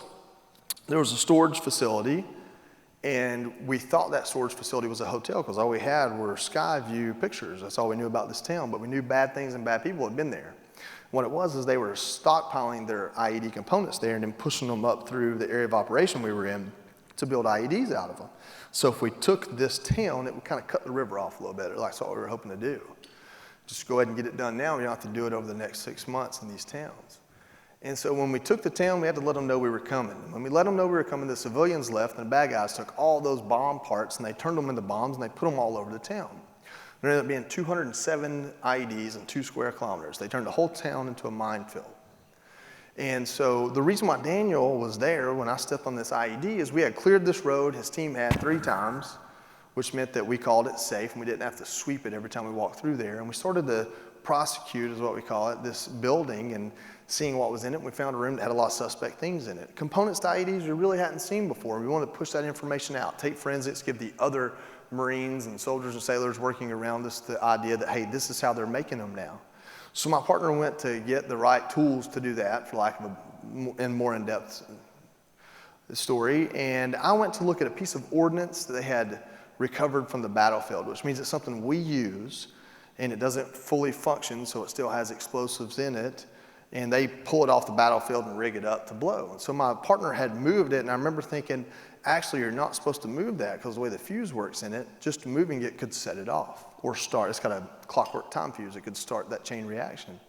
So I walked over to look inside of it to see if that's the type of fuse it had and if it was fully spent or still had explosives in it. And I told Corporal Greer to get away from me, get 30 yards away from the blast radius, is 30 yards. And he said, no, we don't know what's on the other side of that wall, and the wall was only about this tall. My partner had put it on the back side of that wall. That way, if it did blow up, there'd be something there to tampen it. And he said, we don't know what's on the other side of that wall. There could be a sniper there trying to shoot you. You don't even have a gun on you because you're working with your hands. I'm going to stand overwatch, and this is where I need to do it from. I said, you make a compelling argument. That's what I'm thinking. He's like, but you need to be further away because if something goes wrong, it could hurt you, and I'm not going to stand here and argue with you about it. And he goes, well, I'll take a knee. And that's what he did. He took a knee. Had his gun up, and he was there to be my guardian angel. So I looked, and I don't remember what I saw because the next step I took was to the right. Remember that, to the right. There's a joke later. It's really funny. You're going to want to remember that. So I took a step to the right, stepped on a bomb I didn't know was there. Blew me up. It's crazy. I was an astronaut for 2.8 seconds, rocket propelled. Landed on my back. I looked down. There were no legs left. I kind of knew that was the case. I had seen this movie before. And so the first thought was, man, I need to get a tourniquet down there or I'm going to bleed out. So I reached out with my right arm to my shoulder to grab a tourniquet. When I reached out with my right arm, my hand was still in my lap. And so it had severed my arm. And I was single. And you don't want to, if you lose your legs, that's okay. You still do curls. But it's like, I was never really good at squats anyway. Everybody skips leg day. I definitely skip leg day. Where's my man at? There's a dude in here big as a house. Where's he at? There he is. I see him. Yeah, he knows what's up. Right, everybody skips leg day, but so I was like, oh no, I need my hands. What am I gonna do, So I tried to reach with the other arm, and it was twisted around behind me, and I was not gonna move anymore. And I remember thinking, well, 2 limbs, 3 limbs, not enough blood, probably not gonna make it. So as the Marines started to come in from us, I saw Daniel laying in front of me about 10 yards. And he used to be over here, now he's over there, so I knew something got a hold of him. Well, that or it blew me that far, and thinking back, that's probably what happened. But he was laying on his belly, and he was looking back towards me, and there's nothing wrong with it. Oh man, he's knocked out, They started to run up, and I was trying to direct them on how to get to us, because I knew the way we came in, and if there's 1 bomb, you assume there's 2. That's just kind of how the enemy works. So I wanted them to take the path we brought in, so they wouldn't step on another one while they're taking care of us. And finally, a Marine got to me, and he starts passing me up. I'm like, they're not going to make it through this, but that's okay. That's what we're here for. I need you to say the Lord's Prayer with me, so that when this happens here in a few minutes, I know where I'm going. And so he's like, what? And I said, you got to say the Lord's Prayer. And he's like, okay. And so he started, it's like, our Father who art in heaven, with liberty and justice for all. I ain't lying to you. This is a true story. So we made our way through it. If you've seen that movie, The Campaign, it was kind of like that. And it's like, I don't know, we made our way through it, and I learned another lesson that day, and it's, you're not always going to execute things flawlessly. Because obviously, it worked, right? We prayed, and I'm standing in front of you. So I learned another lesson, which is you're not always going to execute the way you want to. But intent matters and dedication matters. There was no way I was going to give up and expire laying there in front of that Marine trying to save my life. He deserved more than that because he had to be there tomorrow. I was going to live till they got me on the bird. I made that decision the first time I responded to someone who had been blown up, and he didn't live to the bird. I decided that day, if I get blown up, I will live till you get me on the bird. I will at least do that for you. And that was the only decision I'd made. That was the only intent I had, but that was enough to get me to the bird, and that was enough to keep me alive. So it's not always about execution. I didn't say the Lord's Prayer right. I didn't get that bomb that I should have gotten. Daniel died. I found out 2 days later. They woke me up, pulled a tube out of my throat. Number one thing, those doctors and nurses are amazing. They're angels. They're also a little bit evil. They pull this tube out of your throat. You haven't had water in like weeks, it feels like. You're pretty sure you're a mummy. And all you want is a sip of water, and they hand you a wet sponge. 4 days. And it this is what it is. You can't go through losing your legs without a little bit of added torture. I mean, come on. You're going to get the merit badge, you might as well earn it. It's purple and it's shaped like a heart. Come on.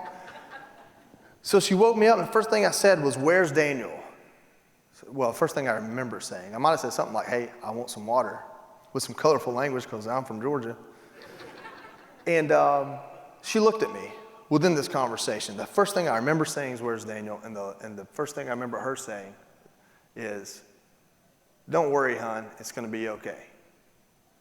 And she said, "You're going to walk again." And I learned probably the most important thing that day.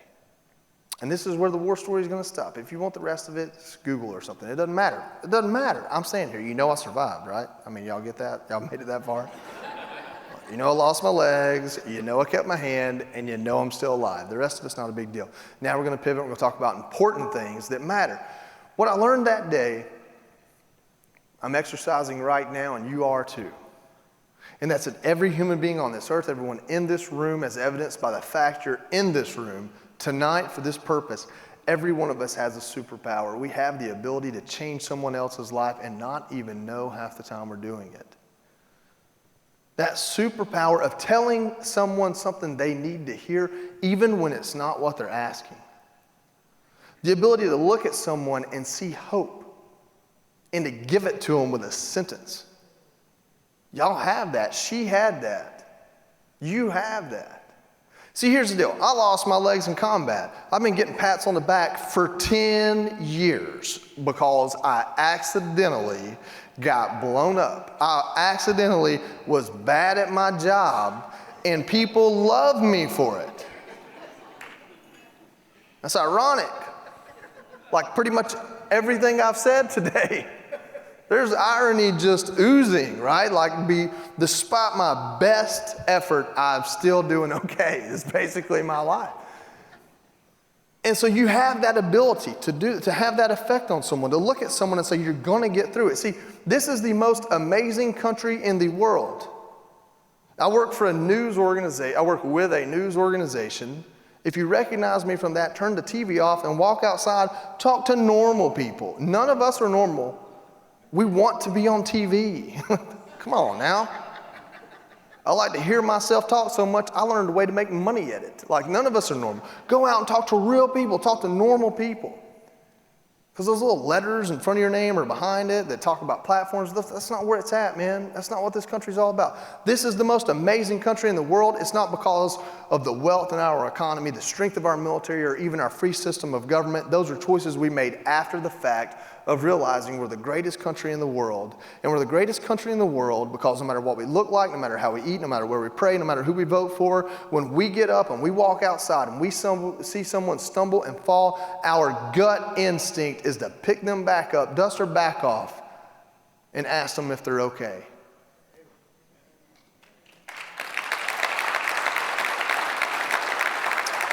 I know this is Florida, but I'm not Jeb Bush. I'm not going to ask you to clap. I know you're supposed to clap to that one. That's a political joke. You can take it and have it. Slid it in there. But that's what makes this country so great. We have this inherent desire to help each other. We understand that we are very different, even in this room, and that's a good thing. It's indicative of the fact we even exist. And we care about each other. We have an inherent love for one another.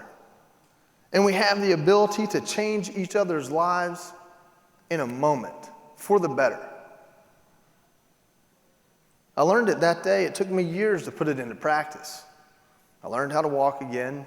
That was cool. I had a little boy. We learned how to walk together. That was cool. We shared that. All right. built a family, I have a little daughter, told you about Meg. Everything's good. I transitioned out of the military. That's what we're here for tonight. And I have just a little bit of wisdom to share with that, and we'll wrap this thing up. I call it wisdom because I learned it from somebody else. We spend 3 months learning how to be in the military. We spend 6 months learning how to do a job in the military, and we spend years learning how to do the next rank, and we spend about 4 days learning how to get out.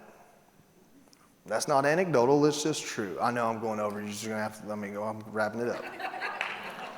That's just true. I haven't done this in a while. I got like 8 months of this to get on out, you know what I'm saying? So that's the gap that the politicians in the room can go solve one day, but until then, somebody else has to.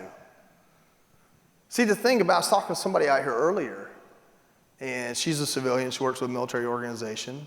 She's worked with the military. She goes, oh, I'm just a civilian. And I said, well, let me let the veterans in on a secret. If you're a veteran, you're a civilian. So those aren't, you can't pull, that's just, you're not serving anymore. They're not gonna send you to war, bro. I know, I've asked. There's a merit badge for Syria somewhere. I didn't get it. I'm kind of upset about that. I got the Iraq and the Afghanistan. I got the Iraq twice just for being there. Like, come on. You're a civilian. And that's great. That's amazing.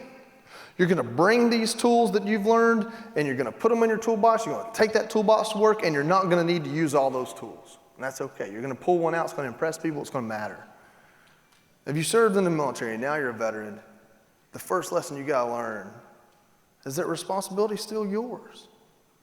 But you, unlike all those kids graduating from college, have an entire grateful nation willing and ready to invest in you so you can pick up that mantle, put it on your shoulder, and take off and go achieve things and make great things happen.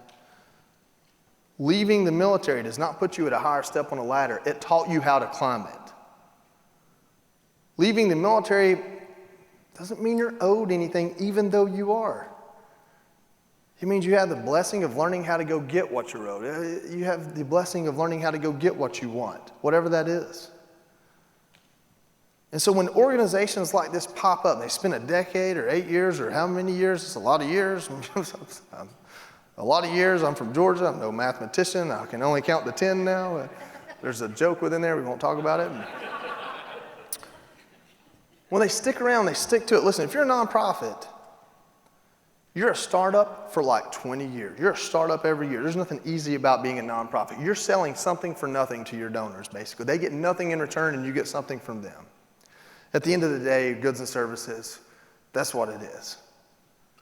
But you stick to it and you fight for it because you believe in what you do and you do it well, and the people that you do it for are grateful and they tell your story for you. They become disciples for you, and they keep the ship going because you do what you do and you do it right, and it changes people's lives, hundreds of people's lives. And because they have families, thousands of people's lives. And because they have those people, it's a force multiplier, right? Dominoes are falling.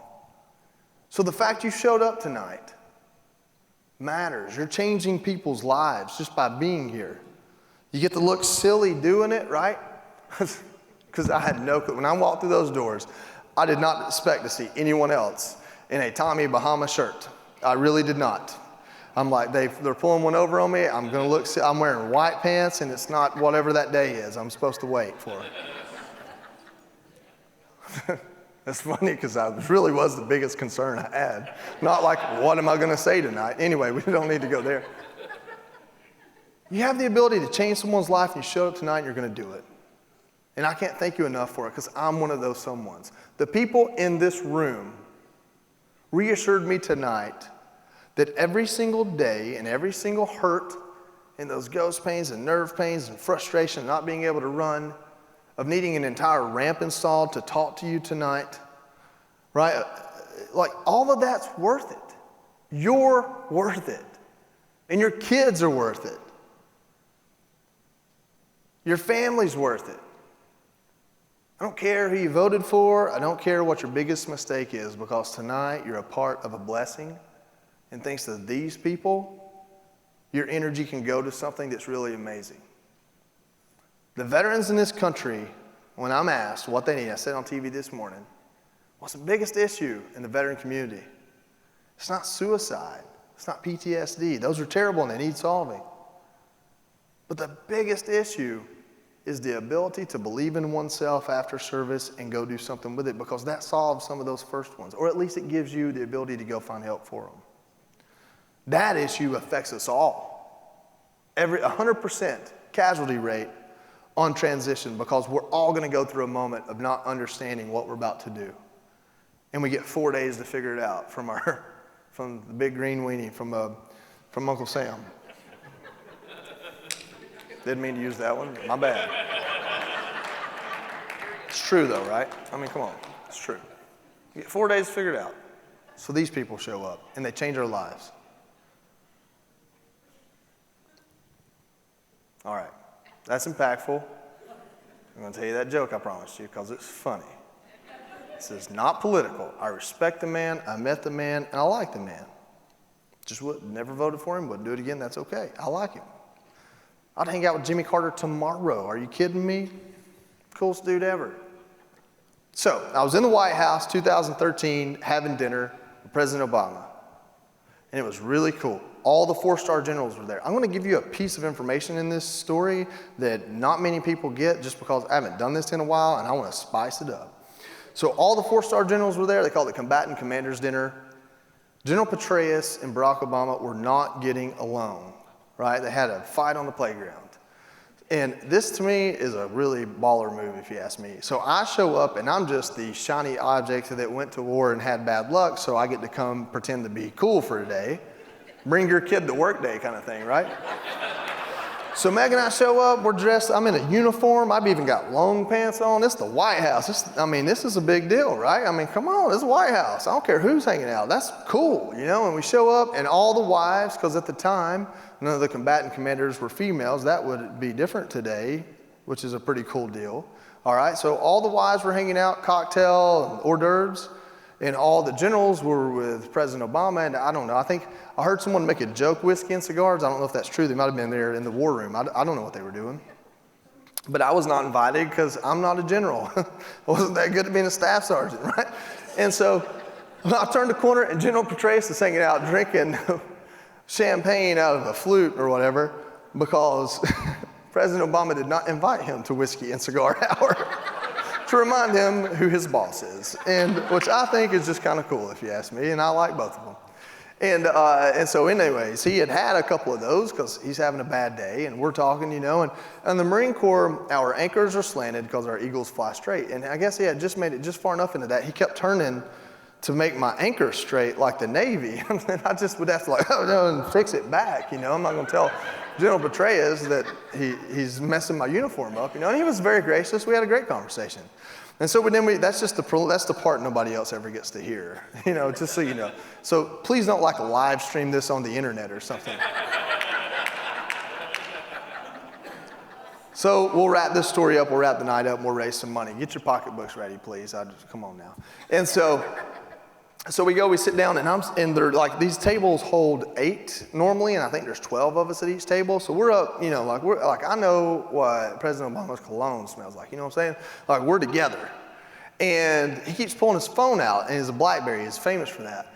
And the first president was a smartphone. And I kept thinking, I want to see something on there I'm not supposed to see, but he keeps pulling it out in front of me like he's going to show me a picture of his cat or something. And it's he keeps pulling it out in his text, you know, and I kept thinking, somebody Tom Cruise coming out of the ceiling, going to jerk me up, I'm going to be interrogated about what I saw. And so a little bit nervous, you know, we're talking, we're telling stories, and I'm not really having my eye on the ball. And he looks at me, and we're talking about Iraq and or Afghanistan. He says the sentence, and he doesn't mean it this way, but he goes, Johnny, if you were back there right now today, before you got injured, what would you do differently? And I said, well, Mr. President, I step left. Thank you all so much. I truly appreciate it. I've had a great time tonight, and thank you for your attention and opportunity. Most importantly, your big hearts. I love you. God bless you. God bless America. Thank you.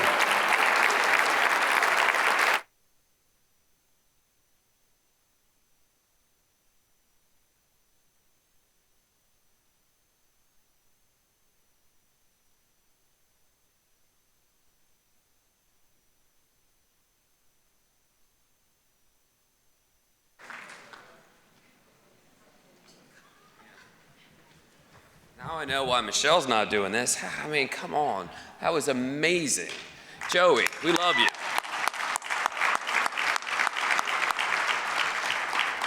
I know he's from Georgia, and I know we're in Florida, but I hope he feels at home here because, man, that was incredible. That's just amazing. I've never heard anything like that in my entire life. Let's give him a round of applause so we can hear it back there.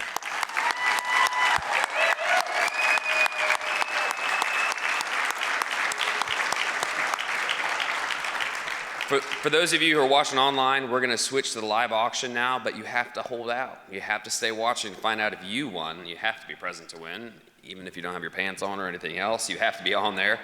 Let me bring up our auctioneer tonight. He's one of my favorite people I've ever met in my entire life. He has got more energy than anybody I've ever met in my entire life. We got to do cool stuff together. He's been a big supporter of Canines for Warriors. He is a terrible golfer. Just kidding. He always beats Canines for Warriors in the one hole try. But anyways, to do our live auction, Curtis Vorak. Come on up, buddy.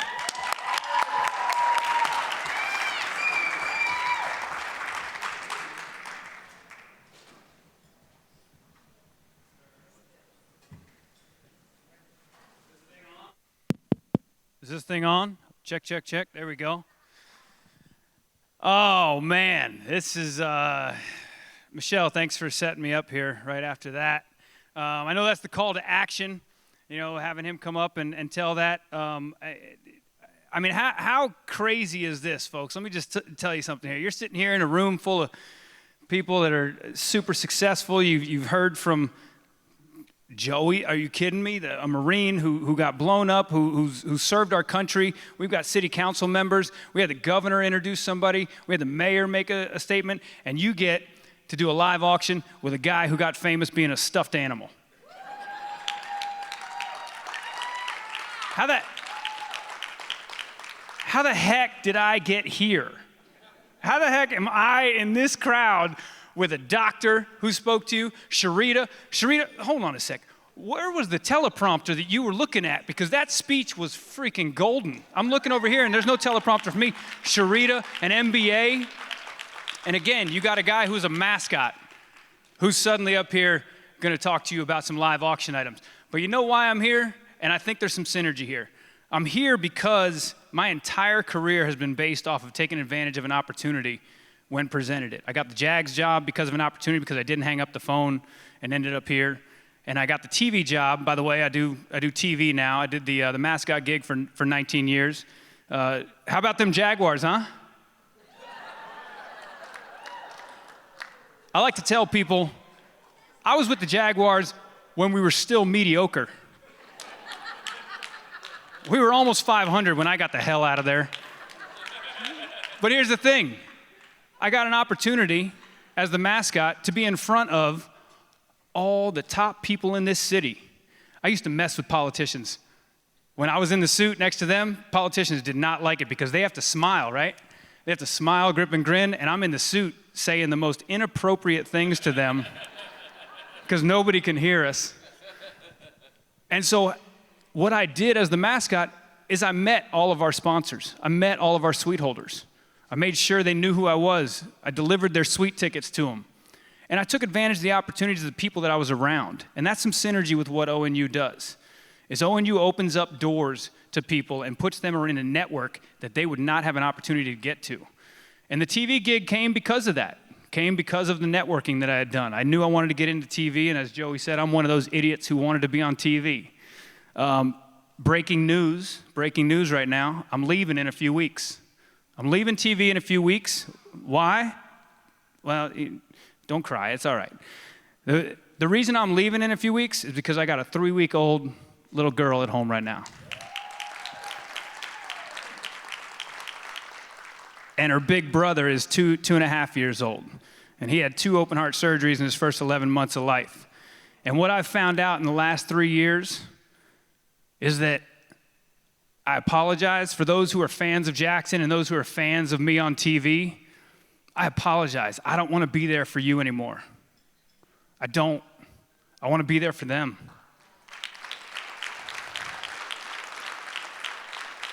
And so that's why I'm leaving. But I also got a great opportunity to leave. And why did I get that great opportunity? Because I made sure while I was on the show the last 5.5 years, I met all of the different clients and businessmen that came on that show and business women and companies that came on there. and talk to them, and I got a great opportunity, offered to me in the last couple months, and that's why I'm leaving, because I can go spend more time being just dad and not trying to be the clown, the stuffed animal, or the TV host. But that's what ONU does. ONU opens these doors for people that, by the way, not to get political, ONU shouldn't exist. ONU should not need to be here, because these people who served our country, and Joey, he shouldn't have to ever think about a meal or a house or any bill the rest of his freaking life. And it's not just the people who stepped right that deserve that. It's the people like Sharita who left her kids to go serve this country. Are you kidding me? Like, I'm a Cancer, so forgive me if I get choked up here. When Sharita said she had to leave her toddlers to go serve our country, folks, I texted Michelle, no lie, she can show you her phone right now. I texted her tonight and said, I will not be there until just before 7 or probably late, because I don't want to be away from my kids any longer than I have to be. Are you kidding me? These people go off and serve our country and leave their kids at home. They should never have to worry about anything the rest of their life, but they do. And I'm not trying to get political. And ONU's here. And I remember one of the first ones, I think it was Casa Marina, where we did one of the first ones. And I remember when Michelle said, I'm going to do this. And I was like, wow, this is crazy. Why is this not, like, I literally asked her, I'm like, why are you starting this? Is this not just standard SOP? Is that a military term? I don't know. SOP, standard operating procedure. I was like, is this not SOP? Like, the military gets helped out when they get home? Apparently it's not. And that's why ONU's here. And what you've done already for ONU by being here tonight is incredible. But, there you go. Give yourselves a round of applause. There you go. But like my dad said, some of you may have been raised by the same type of dad. Like my dad said, I need more out of you. I need more out of all of you tonight. My dad was the type of dad that there was 50 questions on a test, and I came home and I said, Dad, I got a 96. You know what he asked? What 2 questions you get wrong? So I need more out of you.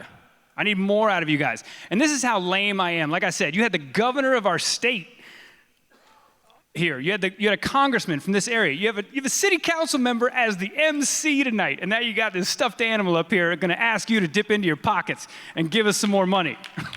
How lame am I? You want to know how lame I am? I'm glad Joey's not out here. And I didn't plan to do this.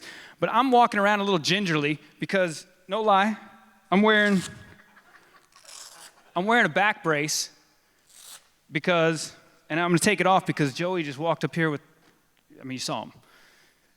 I'm going to take that off because I feel like such a loser that I'm wearing a back brace because my injuries as a mascot. I had a spasm a few days ago and I had to put that back brace on in case, So right now, here's the danger though. I may fall down because my back is still spasming. And Joey will just laugh at me because it's a family tradition.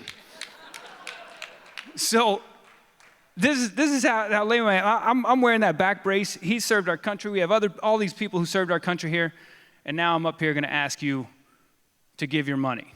And now hopefully you will give your money, because here's the thing what we're doing tonight. And Joey said it, and I'm just going to reiterate it. You're helping other people. And 312 people, sure, I know there's a little more than 312 veterans in our country right now. So I know that might seem like, oh, wow, there's still a lot more people that need to be helped. But the ripple effect of what this organization does is immeasurable. The people they help, and this is a stat that you can Google it, I'm making it up, whatever. If you help somebody, they are 6 billion times more likely to help somebody else. It's science. What's science these days, right? Pick the science you want, whatever. But when you help somebody, they're going to help somebody else. And you help their family, and you help the people they help, and this ripple effect is going to be immense. And that's what you're doing tonight. That's what you've already done by being here, and that's what you're about to do by bidding on these items. Because here's the part where you actually get something, Here you go. I know you get something. You get the feel good and everything. But here you got an opportunity. There's 5 items where you're going to get a chance to bring something home. One of them, I'm not going to spoil it. But you have a chance to change people's lives, like Joey said. You have a chance to make a difference in people's lives. And this year's been a heck of a year, huh? Heck of a year. A lot of times you felt people asked for a word for 2020, helpless. Probably one a lot of people have felt. Helpless. You don't know what to do. You're thinking of other people you want to help. But tonight you get to help other people. Tonight you get to make a difference. You've already done it, and you're going to do it right now. So I appreciate you listening to that stuff. But right now, I need everybody to stretch. Raise your hands. I'm not going to count them as bids. I'm not going to do that cheesy joke. Raise your hands here. We're going to do some bids here. I need more people to actually want to bid on items than that. There we go. Stretch it out. Stretch it out. Grab your wine, whatever. Here we go. So there's 5 items, folks, and you're going to make a difference in people's lives. And let's start with this first one here. We got, oh, nice. There's slides and everything. Look at that. There it is. One-of-a-kind, handcrafted Pledge of Allegiance flag. The embroidery work is all handcrafted by John Fricello here in Jacksonville, Florida. The wood frame is made out of Sitka spruce donated by Steinway Pianos. Sitka spruce, if you didn't know, is the same spruce that Santa uses. Just saying. On his piano. In New York City, and there's a piano string inlay within the frame itself. The frame itself was built and assembled by Mike Del Pizzo of Jacksonville, Florida. Sounds like a guy I used to work for at the pizzeria in Jersey.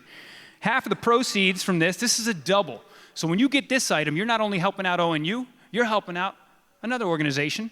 You are helping out Wreaths Across America to benefit the National Cemetery because half of the proceeds from this one are going to them.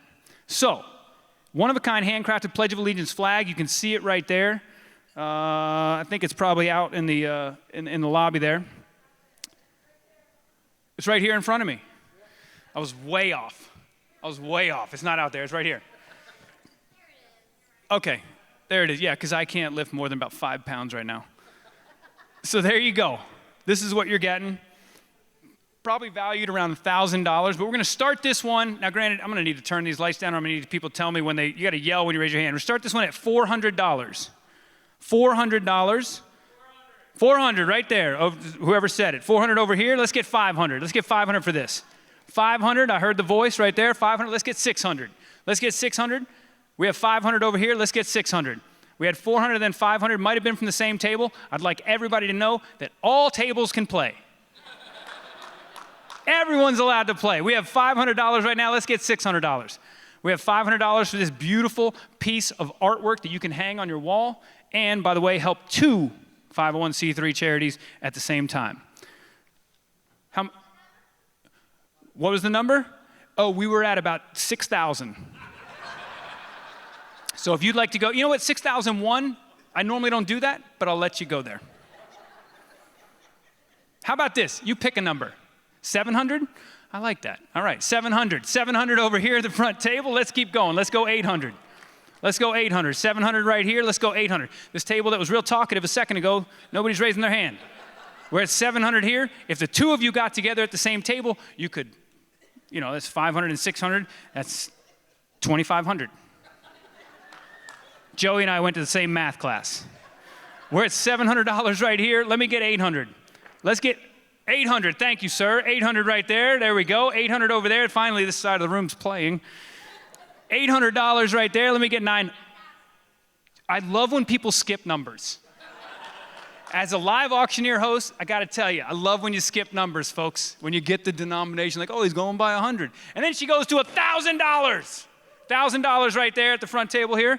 Let's keep going. They give her a round of applause. Make her feel good. $1,000. I know that's the value we said for it, but we don't have to stop there. There's no rules here. We're at $1,000. Let's go 1,100. Who wants to go 1,100? Thank you, sir. 1,100 right there. I'll come right back over to you. We're just going to play a little tennis here. We're at 1,100 over there. 1,100 back over to you. I know, but he just served to you. Not for nothing. He's at 1,100, and I'm not going to, because you're sitting there, you can't see the same thing I can see. As he said 1,100, he kind of side-eyed you. 1,500, she says. I told you, don't side-eye a lady. Are you kidding me? Thanks for doing that. $1,500 right here. Thank you very much. Let's go. Let's go. I mean, we can keep going. Anybody got to go anywhere? I mean, it's the first time you've been out of your house, so why not stay here? $1,500. Let's keep this going. They got more wine. Open the bar. $1,500 over here. Let's get $1,600. Let's keep it going. $1,500 going once. $1,500. Sir, you stood up. I'm going to count that as a bid. And both hands went in the air. That's $2,000. And he's going to the bathroom. Yo, sight and sound, right? Just turn the mic on in the bathroom real quick so we can see him. All right, $1,500, thank you very much. Going twice. $1,500 going, I'm just seeing if the guy wants a little drama. Yes, there it is, $1,600. So 60% of the time, it works every time. $1,600 over here, thank you, sir. $1,600 right there, back to you, m'lady. $1,600. Look, it's December 4th, right? Just figure out what you need for a write-off. And just pick that number and donate it.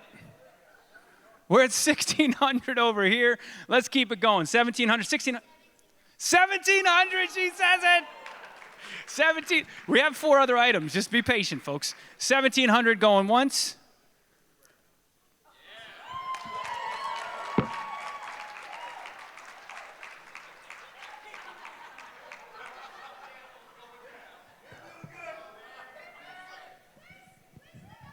That was $2,000. I really hope nobody saw the water dribble out of my mouth there. $2,000 over there. That is incredible. $2,000. I mean, but you know what's better? $2,100. Okay, she wants more stuff. $2,000 going once, $2,000 going twice. Sold! $2,000! Are you kidding me? All right. Well, this next one I think is, this next one I think you should bid on, sir. Are you with her? Are you with her?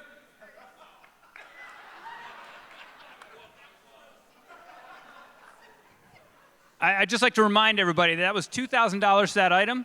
That means $1,000 going to ONU and $1,000 going to Wreaths Across America.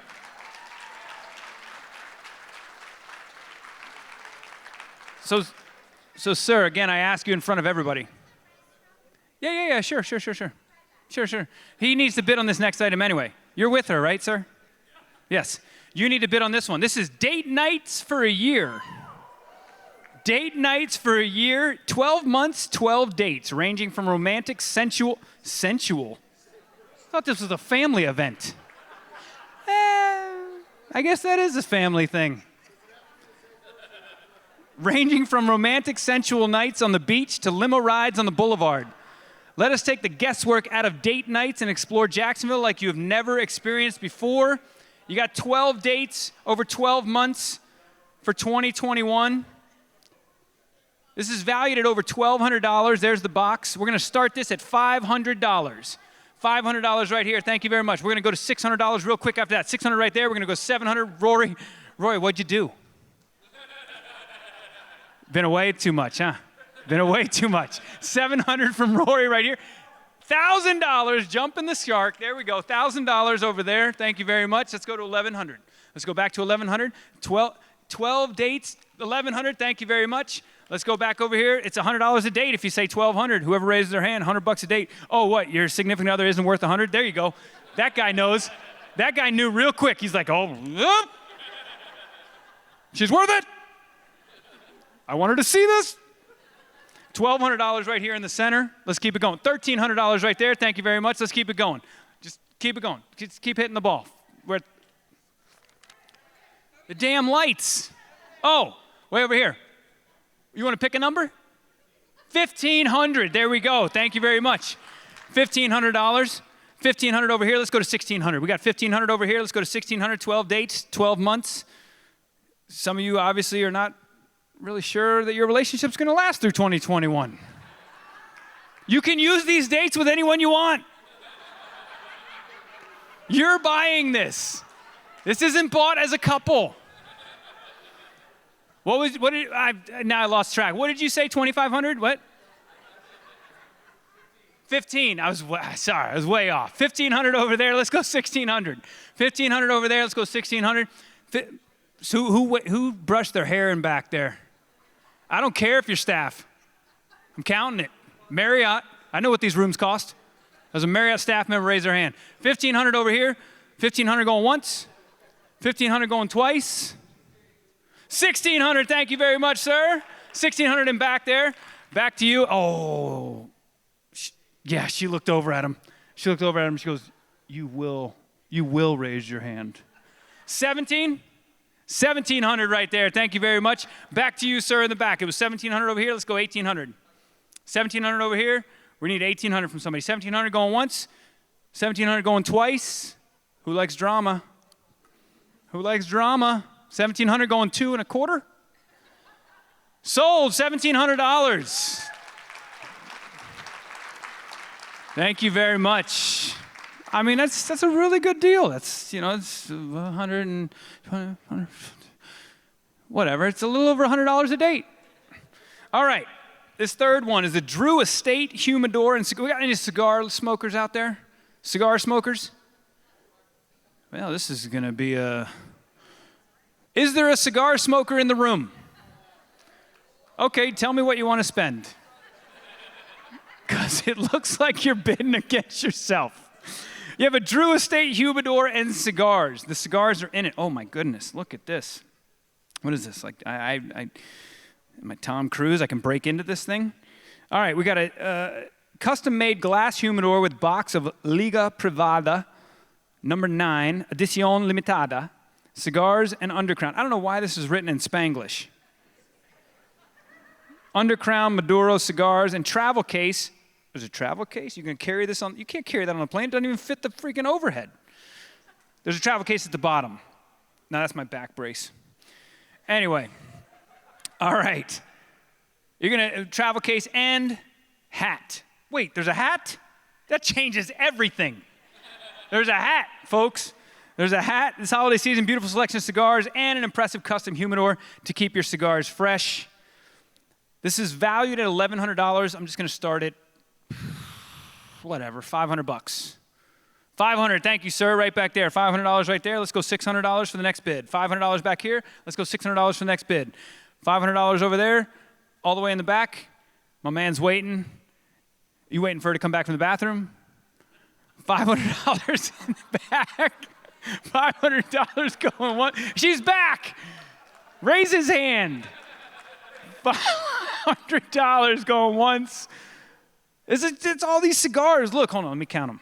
1, 2, 3, 4, 5, 6, 7, 8, 9, 10, 11, 12, 13. Okay. You see, ladies? See what happens when the ladies get back involved? Everything gets done. Did you see the staff on ONU? You know why this is happening? Because it's all ladies. Because guys would have screwed it up. We screwed up everything else. $800, thank you very much. He's like, what did you just do? $800 going once? Come on, man. You want me to keep counting the cigars? I'll keep counting them. There's like 12, 10, 22. There's 87 cigars in there. It's a 50 cigar humidor, but whatever. Anyway, $800 going once. Let's get 900. Let's get it. I said it's valued at 1,100. Let's at least get close to that. Otherwise, Michelle doesn't let me leave. So we're at $800 going once. 900. Thank you very much. Thank you. We are so close to me being allowed to leave. $900 over here. Let's get to, you know what's better than 900? 1,000. 1,000 is just a nice even number. It's easier on taxes. You don't have to carry any ones. You just 1,000. There you go. Most of the people in this room are like dealing with hundreds of thousands, but whatever. $900 over here. Let's keep it going. Let's go to $1,000 for cigars, humidor. Did I tell you about the hat? There's a hat and a travel case. $900 over here going once. $900 going twice. The lady gets it for $900. Shattering all those stereotypes. There you go. All right, this next one. Who likes to go on yachts? Because the Haskell yacht, you get the Haskell yacht plus $500 in food. Invite 16 guests. Now, wait a minute. The person who bids on it, Michelle, just point of clarity here. 16 guests. That means the person who bids on it gets 15 of their friends? Okay. So 16 people accompany you on a relaxing cruise on the beautiful St. Johns River aboard Haskell's private 53-foot yacht. Food provided by Biscotti's. 3 red and 3 white wines to be donated to you by Mercer. Now, for those of you who don't know who Haskell is, if you know the downtown city skyline, that's Haskell. Pretty much. A lot of those buildings, he designed them. Preston Haskell and his entire architecture firm and building firm, that's whose yacht you're going to get to party on. Man, back in the day, can you imagine what Johnny and I would have done on that? When Hooters was at the landing, we could have pulled that thing right up to the landing. Could have loaded that boat up and headed on out. That'd have been the entire shift. Me, Joey, 14. Anyway, I digress. All right. Now, you're getting, like I said, it's $500 food. The Haskell yacht is 54 feet long. This is valued at over $2,900. But I'm going to start this, again, 16 people, food and all that stuff, $1,000. $1,000. Oh, wow. 1,000 right there. 1,100 right there. 1,100 right there. We're going back to 1,200. 1,200 right there. Thank you. We're going to 1,300. 1,300. We're at 1,300 right here. We're going to 1,400. We're at 1,300. We're going to 1,400. 1,400 right there. Thank you very much. 1,500 right here in front of you. Didn't waste any time. That's what I'm talking about. But the date is up to the weather, you know, depending on when you want to go. If the weather's not good, you get to decide when you go. What did you? 1,600. He went right over top of you, like literally right behind your head. And I could see it because it bounced off the shine part. How much? 1,700. There we go. That's my man. He's helping me out. $1,700. Let's go 1,800. Let's go 1,800. We're at 1,700. Let's go 1,800. We're at 1,700. $1,700 right here. Back to you, sir. Looks like 2 of you are playing. Maybe you just get 8 people together and you guys pony up and, you know, you go together. We're at 1,700 right here with my brother in TV. Hey, don't tell anybody I'm leaving. It's, you know, it's top secret, right? You know. 1,700 right here going once. 1,800 right here in front of me. Thank you very much, sir. $1,800 over here. Let's go 1,900. I think we should get this up to what it's valued at, which is over $2,900. $1,800 right here. Let's get 1,900. You want chicken wings? You get chicken wings for $2,000. For $2,000, he gets chicken wings. $2,000 right there. Biscotti's does chicken wings, whatever. Somebody call Biscotti's and tell them they do chicken wings now, okay? We're at $2,000. Let's get $2,100. We're at $2,000 over here. We can get 21. Prayer hands count as a bid. $2,000 over here from my brother in the media. $2,000 going once. Let's get 21. 21? 22? 22. You raised first. I mean, I could have picked him first, but he has a jacket on. 22. 2,200 right here. Let's keep it going. Let's have some fun. I said this was $2,900 value. We're at 2,200 right here. Sir? 23. 23. I was hoping you'd skip a number, you know? Like skip a degree. Maybe bring the weather up a little warmer for us. 2,300 Fahrenheit. You did Celsius, you did Fahrenheit. All right, $2,300 over there. Let's go 24. We're at 25. There's a skip of a number. Pat? 2,500. We'll count yours as 24. He's 25. $2,500 right here. Let's keep it going. $2,500. Let's go 26. $2,500 going once. Ah, there it is. 2,600. You know what? We're going to roll this thing right up to the river. You can just come right out of work, hop on that thing, and head off. Because trust me, I know how local news works you. 2,600. What? Sorry, I was going for a joke. What do you want to do? 27? $2,700 right there. $2,700. We're almost at the value. We're almost at the value where Michelle will let me leave. $2,700, 28, thank you very much.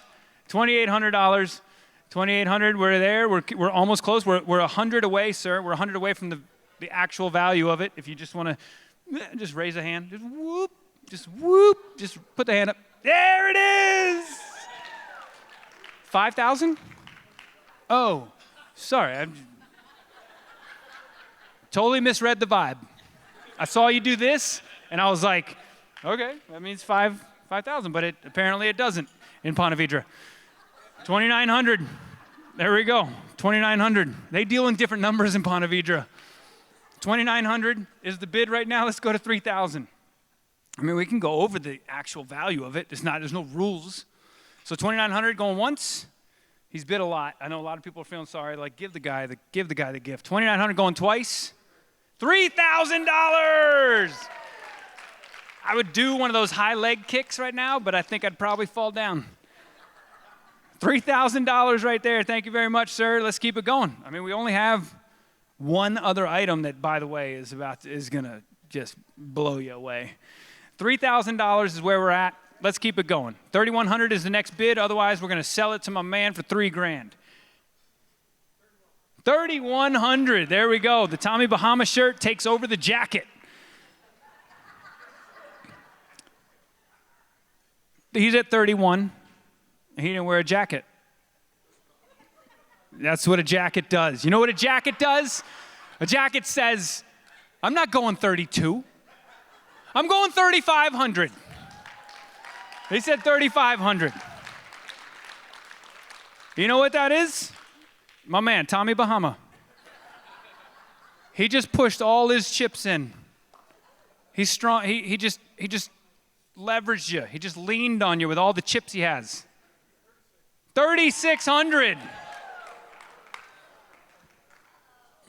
They won't even look at each other, these two gentlemen. This is like Tyson and Roy Jones. We're at 3,600. Same. It's the same, right? Two old guys fighting for something, right? 3,600 is where we're at. Let's go. 3,600, 37, back to you, Tommy. 3,600 going once with the jacket. Anybody who wants to show people you don't have to wear a jacket to be able to bid on something, raise your hand. 3,600. You're 36. You can bid against yourself too, if you want. I don't care. Oh, wait, no, I'm sorry. He's 36. He's 36. See? I was playing around with him. $4,000.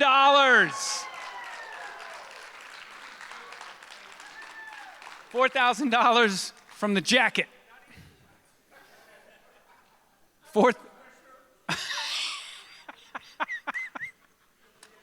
Don't make me bend over. I'm going to fall down.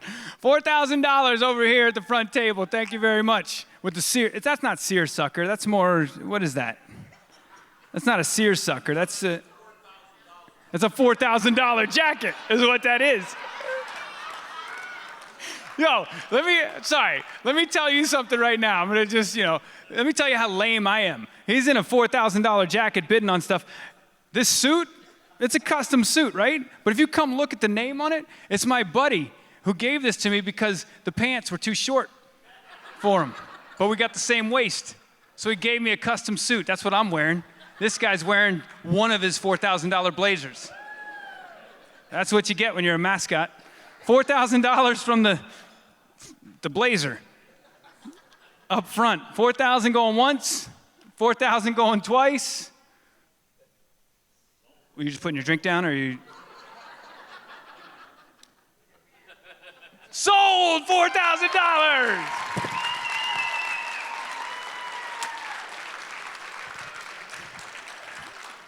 Now look, y'all, I do a lot of live auctions for charities. For some stupid reason, I started doing these years ago, and I don't know, stream of conscious. I say a bunch of dumb stuff. I won't swear stuff, and people keep asking me to do these. I've done a lot of live auctions. I've done a lot of crazy gifts, a lot of crazy items that you can't get anywhere that are just ridiculous.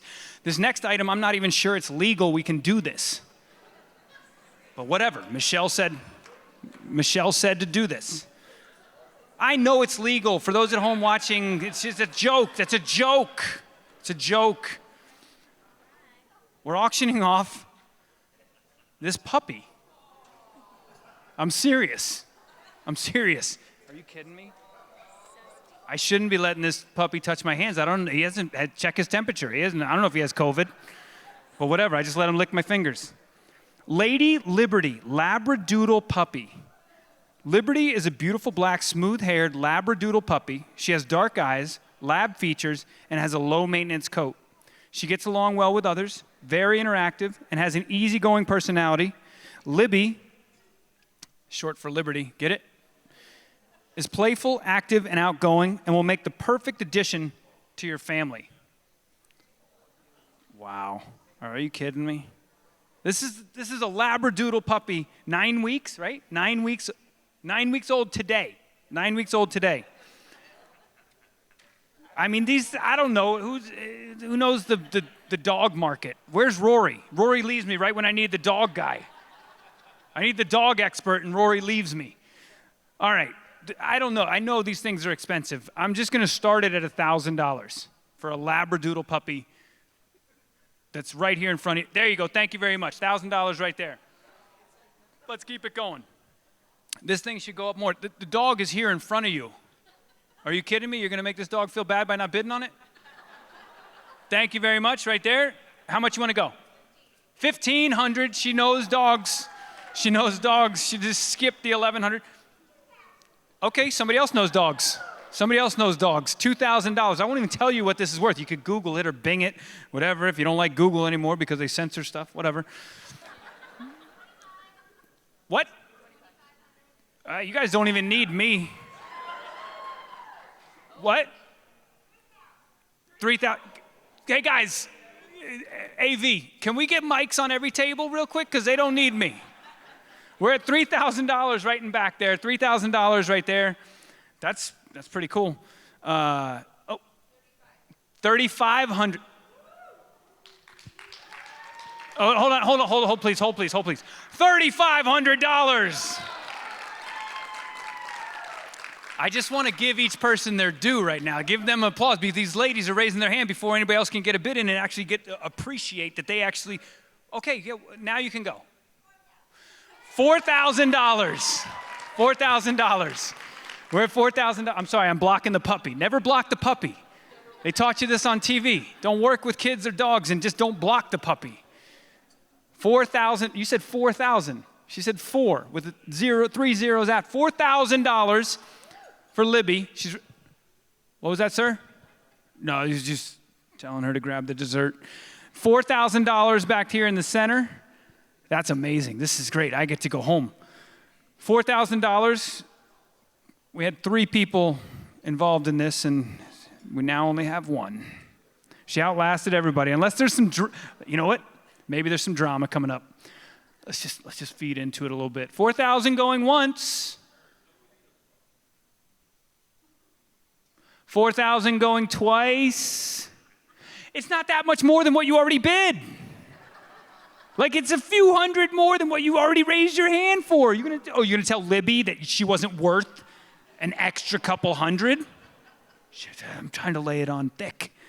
4,000 going 2.5 times. Oh, you know what? Sold. Who's the lady right next to you? I know, but you won, but who's she? Dorothy, because Dorothy said, come on, I had to give it to her. Mom, thank you so much for being here. $4,000 sold. I don't even know what we just reached there. I think that was like $800,000 we just raised from the live auction. Tell everybody at home. But seriously, y'all, thank you so much. Does she get to take the dog now? There's no papers to sign? You just hand it over? Are we supposed to do this? I'm kidding. These are jokes. It's kidding. Everything is legal. We have paperwork. Everything's signed. Relax, people at home. All right, hey, you know what? That's all the items we got. Thank you so much for being here tonight, everybody. Give yourselves a round of applause. I am humbled humbled to be a part of this event. Like I said, you have so many honorable people up here, and then a stuffed animal asking you to give extra money. And I appreciate you guys being here tonight. I appreciate what you do for ONU. You've changed the lives of the next graduating class that this money is going to support. And you've changed the lives of their families. And together, that's how we make a difference. Not who sits up in a big white house in DC. All of us waking up every morning and deciding that we're just going to be kind and loving to the people we see that day. That's how the world changes. That's how the world changes. Thank you for what you've done tonight, folks.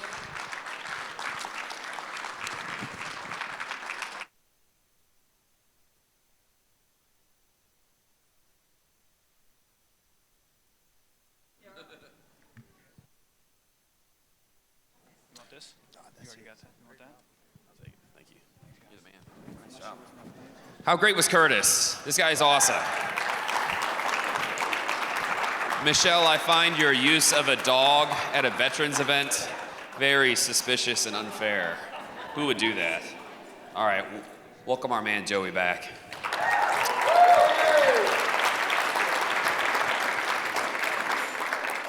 We're gonna close it out tonight with our ask, and just be entirely honest.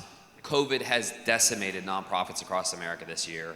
Canines for Warriors is 50% down, everybody is down. It is hard to raise money, and we have about an $85,000 gap to close for ONU so they can go into the new year strong. And we're close, but that's how far off we are still tonight, so we need to get there. ONU costs money to run, but it's entirely free to the veteran. No, absolutely. So I used to work in the nonprofit world. It's hard business. And I spoke a little bit about that earlier, but it's true. Like, nobody that works at a nonprofit doesn't love what they do, because otherwise they would not do it. So even though this operation, this organization is free to the veterans that benefit from it, it costs money. Tonight's gonna cost you a little bit of money, I hope. That's why you're here, right? So I've got mine, and it will be filled out with my name and information for donation. You all have cards on your table. And I think Rory's going to explain this, because I'm not good at rules or games or anything that comes with a list of things to do. But you're going to use this card to bless this organization and give a little bit of money to help them out along the way. So this is mine, and I'm going to listen to you talk, so I know what I'm supposed to do with it. We'll make this work. There are multiple ways to do this. You can fill out a card on your table. You can take a picture of the QR code that's on the back of it and just do it online. You can drop off a check. You can just write on there, I promise to give you this much money, put your name and your cell phone, and they will call you tomorrow. I promise you, they will collect your money, no question. So, tonight we need to close the gap. And tonight, Canines for Warriors is going to commit to give $25,000 to help close that gap. That's where we're starting with.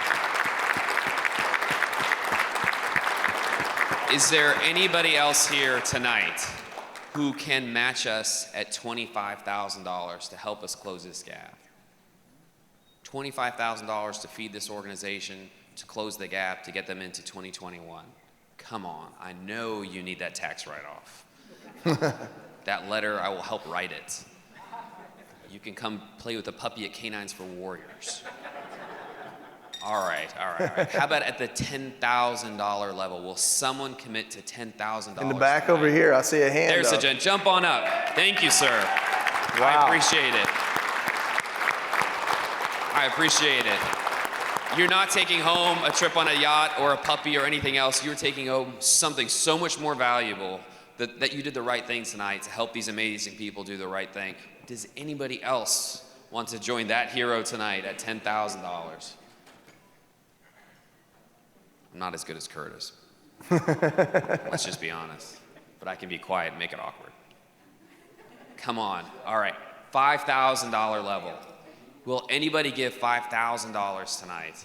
Come on. We need to get there. We have to help ONU close this gap. We are very close to $25,000. With that $10,000, we're now $50,000 off of our goal. Is anybody at $5,000? $5,000. Thank you, ma'am. I appreciate you. Our favorite bidder of the night. And over here, another $5,000. Stand up. Get the credit. Thank you. I appreciate you. We are at $40,000 left to raise tonight. Anybody else at the $5,000 level? You're allowed to jump up, it's okay. If you don't want to jump up and you just want to give it, that's fine too. I won't embarrass you. All right, let's go to $1,000. Who can do $1,000 tonight? Come on, we are $40,000 off our goal.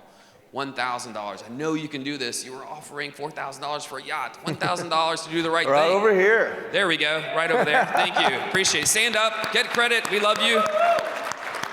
Who else can do $1,000 right here. tonight? Another one, thank you, appreciate you. Stand up, come on, we love you. She doesn't want to stand up.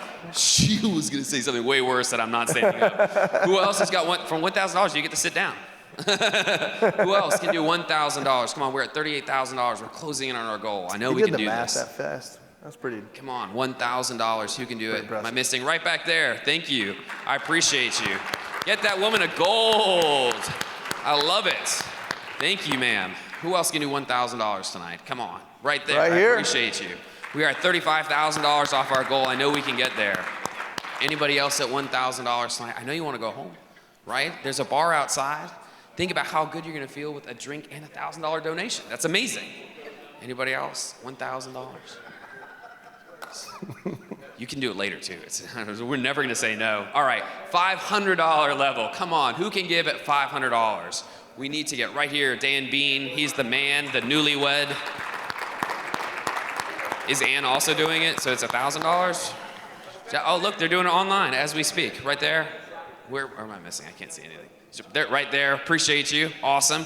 $500. $500 right over here. All right. Appreciate you. We're going to go a little slower so we can get these balloons out. This is getting fun. I like it. $500 right there, ma'am. I appreciate you. Thank you. Who else can do $500? We are at $32,000 off our goal. I know we can do this. Come on. Who else? Yeah, $500. Come on. Let's go. I'm going to get awkward and quiet again. We can do this.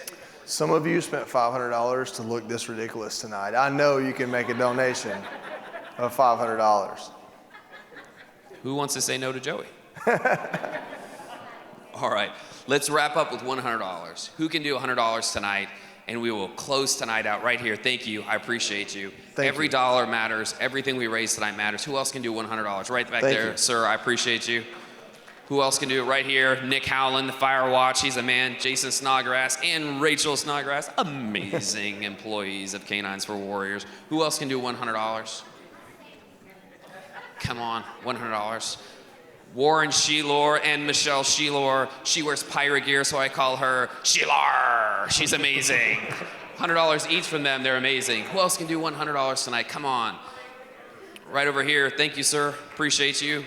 Dig the tux, that's awesome. Who else can do $100 tonight? We can do this. 500, we're going back, I like it. All right. Let's go back up again. Who can do 1,000? We're gonna go the other way. Thank you, I appreciate you. 500 right here. If you catch the balloon, people. Who else can do $100 tonight? 500 back there, I like it. Curtis, you didn't go back up. 500 right there. Who you pointing at, Curtis? Somebody in the corner had their hands up. Did I miss it? Who else is at $100? We're doing so well. We're now less than $30,000 away from our goal. All right, Michelle, you want to come up and we'll wrap up tonight? That's amazing. Thank you, everybody. Thank you guys so much. That's awesome. That's awesome. Just before Michelle wraps us up, I just want to make a quick thought for everybody. 9 years ago, the first class at Canines for Warriors came through, and we gave away 3 dogs in that class, and one of them was the first recipient. He's outside as a volunteer. His name is John. He's one of my favorite people, and he got his life rocking after he got a dog at Canines for Warriors, and then he went out and we got him a job helping homeless veterans, and then COVID came and took his job away, knocked it right out. And where did we send him? Operation New Uniform. And what did you guys do? You got him a new job. He's got an amazing job now, so I love it all. It's awesome. All right, here's your... Yes, ma'am. I'll do whatever you tell me to. And I can't thank you both enough. You are both incredible. Thank you so much. Lena, did you have fun tonight? It's all about Lena. If you guys know Lena, it's all about Lena. Awesome. Swisher, amazing. All of our corporate sponsors, thank you so much. To everyone that's here tonight, we can't thank you enough. Thank you for coming out and just being a part of Operation Uniform and what we do. Thank you for getting to know who we are. I so appreciate you. And you know, Rory, I don't know how to say thank you. You're amazing. So tonight we get to bring back General Mike Fleming, my pocket general, to come up and say our benediction. And then Rory and I will just say one more last goodbye to everybody virtually and here to you all. One of the, as a veteran, one of the most amazing things that you should know about Jacksonville, Northeast Florida is the collaborative nature. You have a CEO of one nonprofit is helping another nonprofit who helps other nonprofits with wreaths across America. And as a community, I was born and raised here in Jacksonville. I'm damn proud of that, what we're doing. So, and you don't normally cuss right before a benediction, but that's, sorry, Michelle. Makes me feel a little better, I'll be honest with you. That's right. I was a Marine too, been to 29 stumps, so I know everything. So, hoorah. If you would join me in prayer. Lord, thank you so much that we can gather together to help others. The spirit in this room is phenomenal. For those of you online, the spirit is great also. So we thank you for this opportunity to help veterans help themselves. They asked for a hand up, not a handout. Thank you for Michelle, Pat, and the vision to make Operation Uniform. But also, Lord, thank you for the collaborative nature, how we as a community can work for veterans. In your name we pray, amen. Amen. Oh, we have to do a raffle for those that are online, but I also want to give a gift to our guest speaker. Dan, would you do me a favor and just hand me that right? No. So, on behalf of Operation Uniform and the veterans that we serve, and our Mike Del Pizzo, if you're still here, he is one of the people that puts together that beautiful flag that we auctioned off to begin with, that half of the proceeds went to Wreaths Across America. But this is a miniature version of that flag that we would like to present to you to thank you. That's beautiful. I don't know if you really got to hear what this is made of, but the Steinway piano is the wood, and the cording is from a piano. And this is made here locally. These are really maybe 10 made total. And we just hope that you will put that somewhere where you would treasure it from here at Operation Uniform. And thank you so much for doing what you do. Thank you. This is beautiful. Thank you so much. Well, I'm happy. So, Rory, ready? Good night, everybody. Thank you so much. Let's do our raffle. And we have our raffle. We have to tell our online folks who won. Okay. I don't know. Do you have the ticket? Somebody has it. Ashley? Number 12 won. Congratulations, number 12. That's awesome. Congratulations. Thank you for everything. And go for silent auctions before you leave. Go, please look outside. Finish up any silent auctions that you may have. Enjoy another cocktail. And thank you. Have a very blessed and wonderful night. God bless you all. God bless.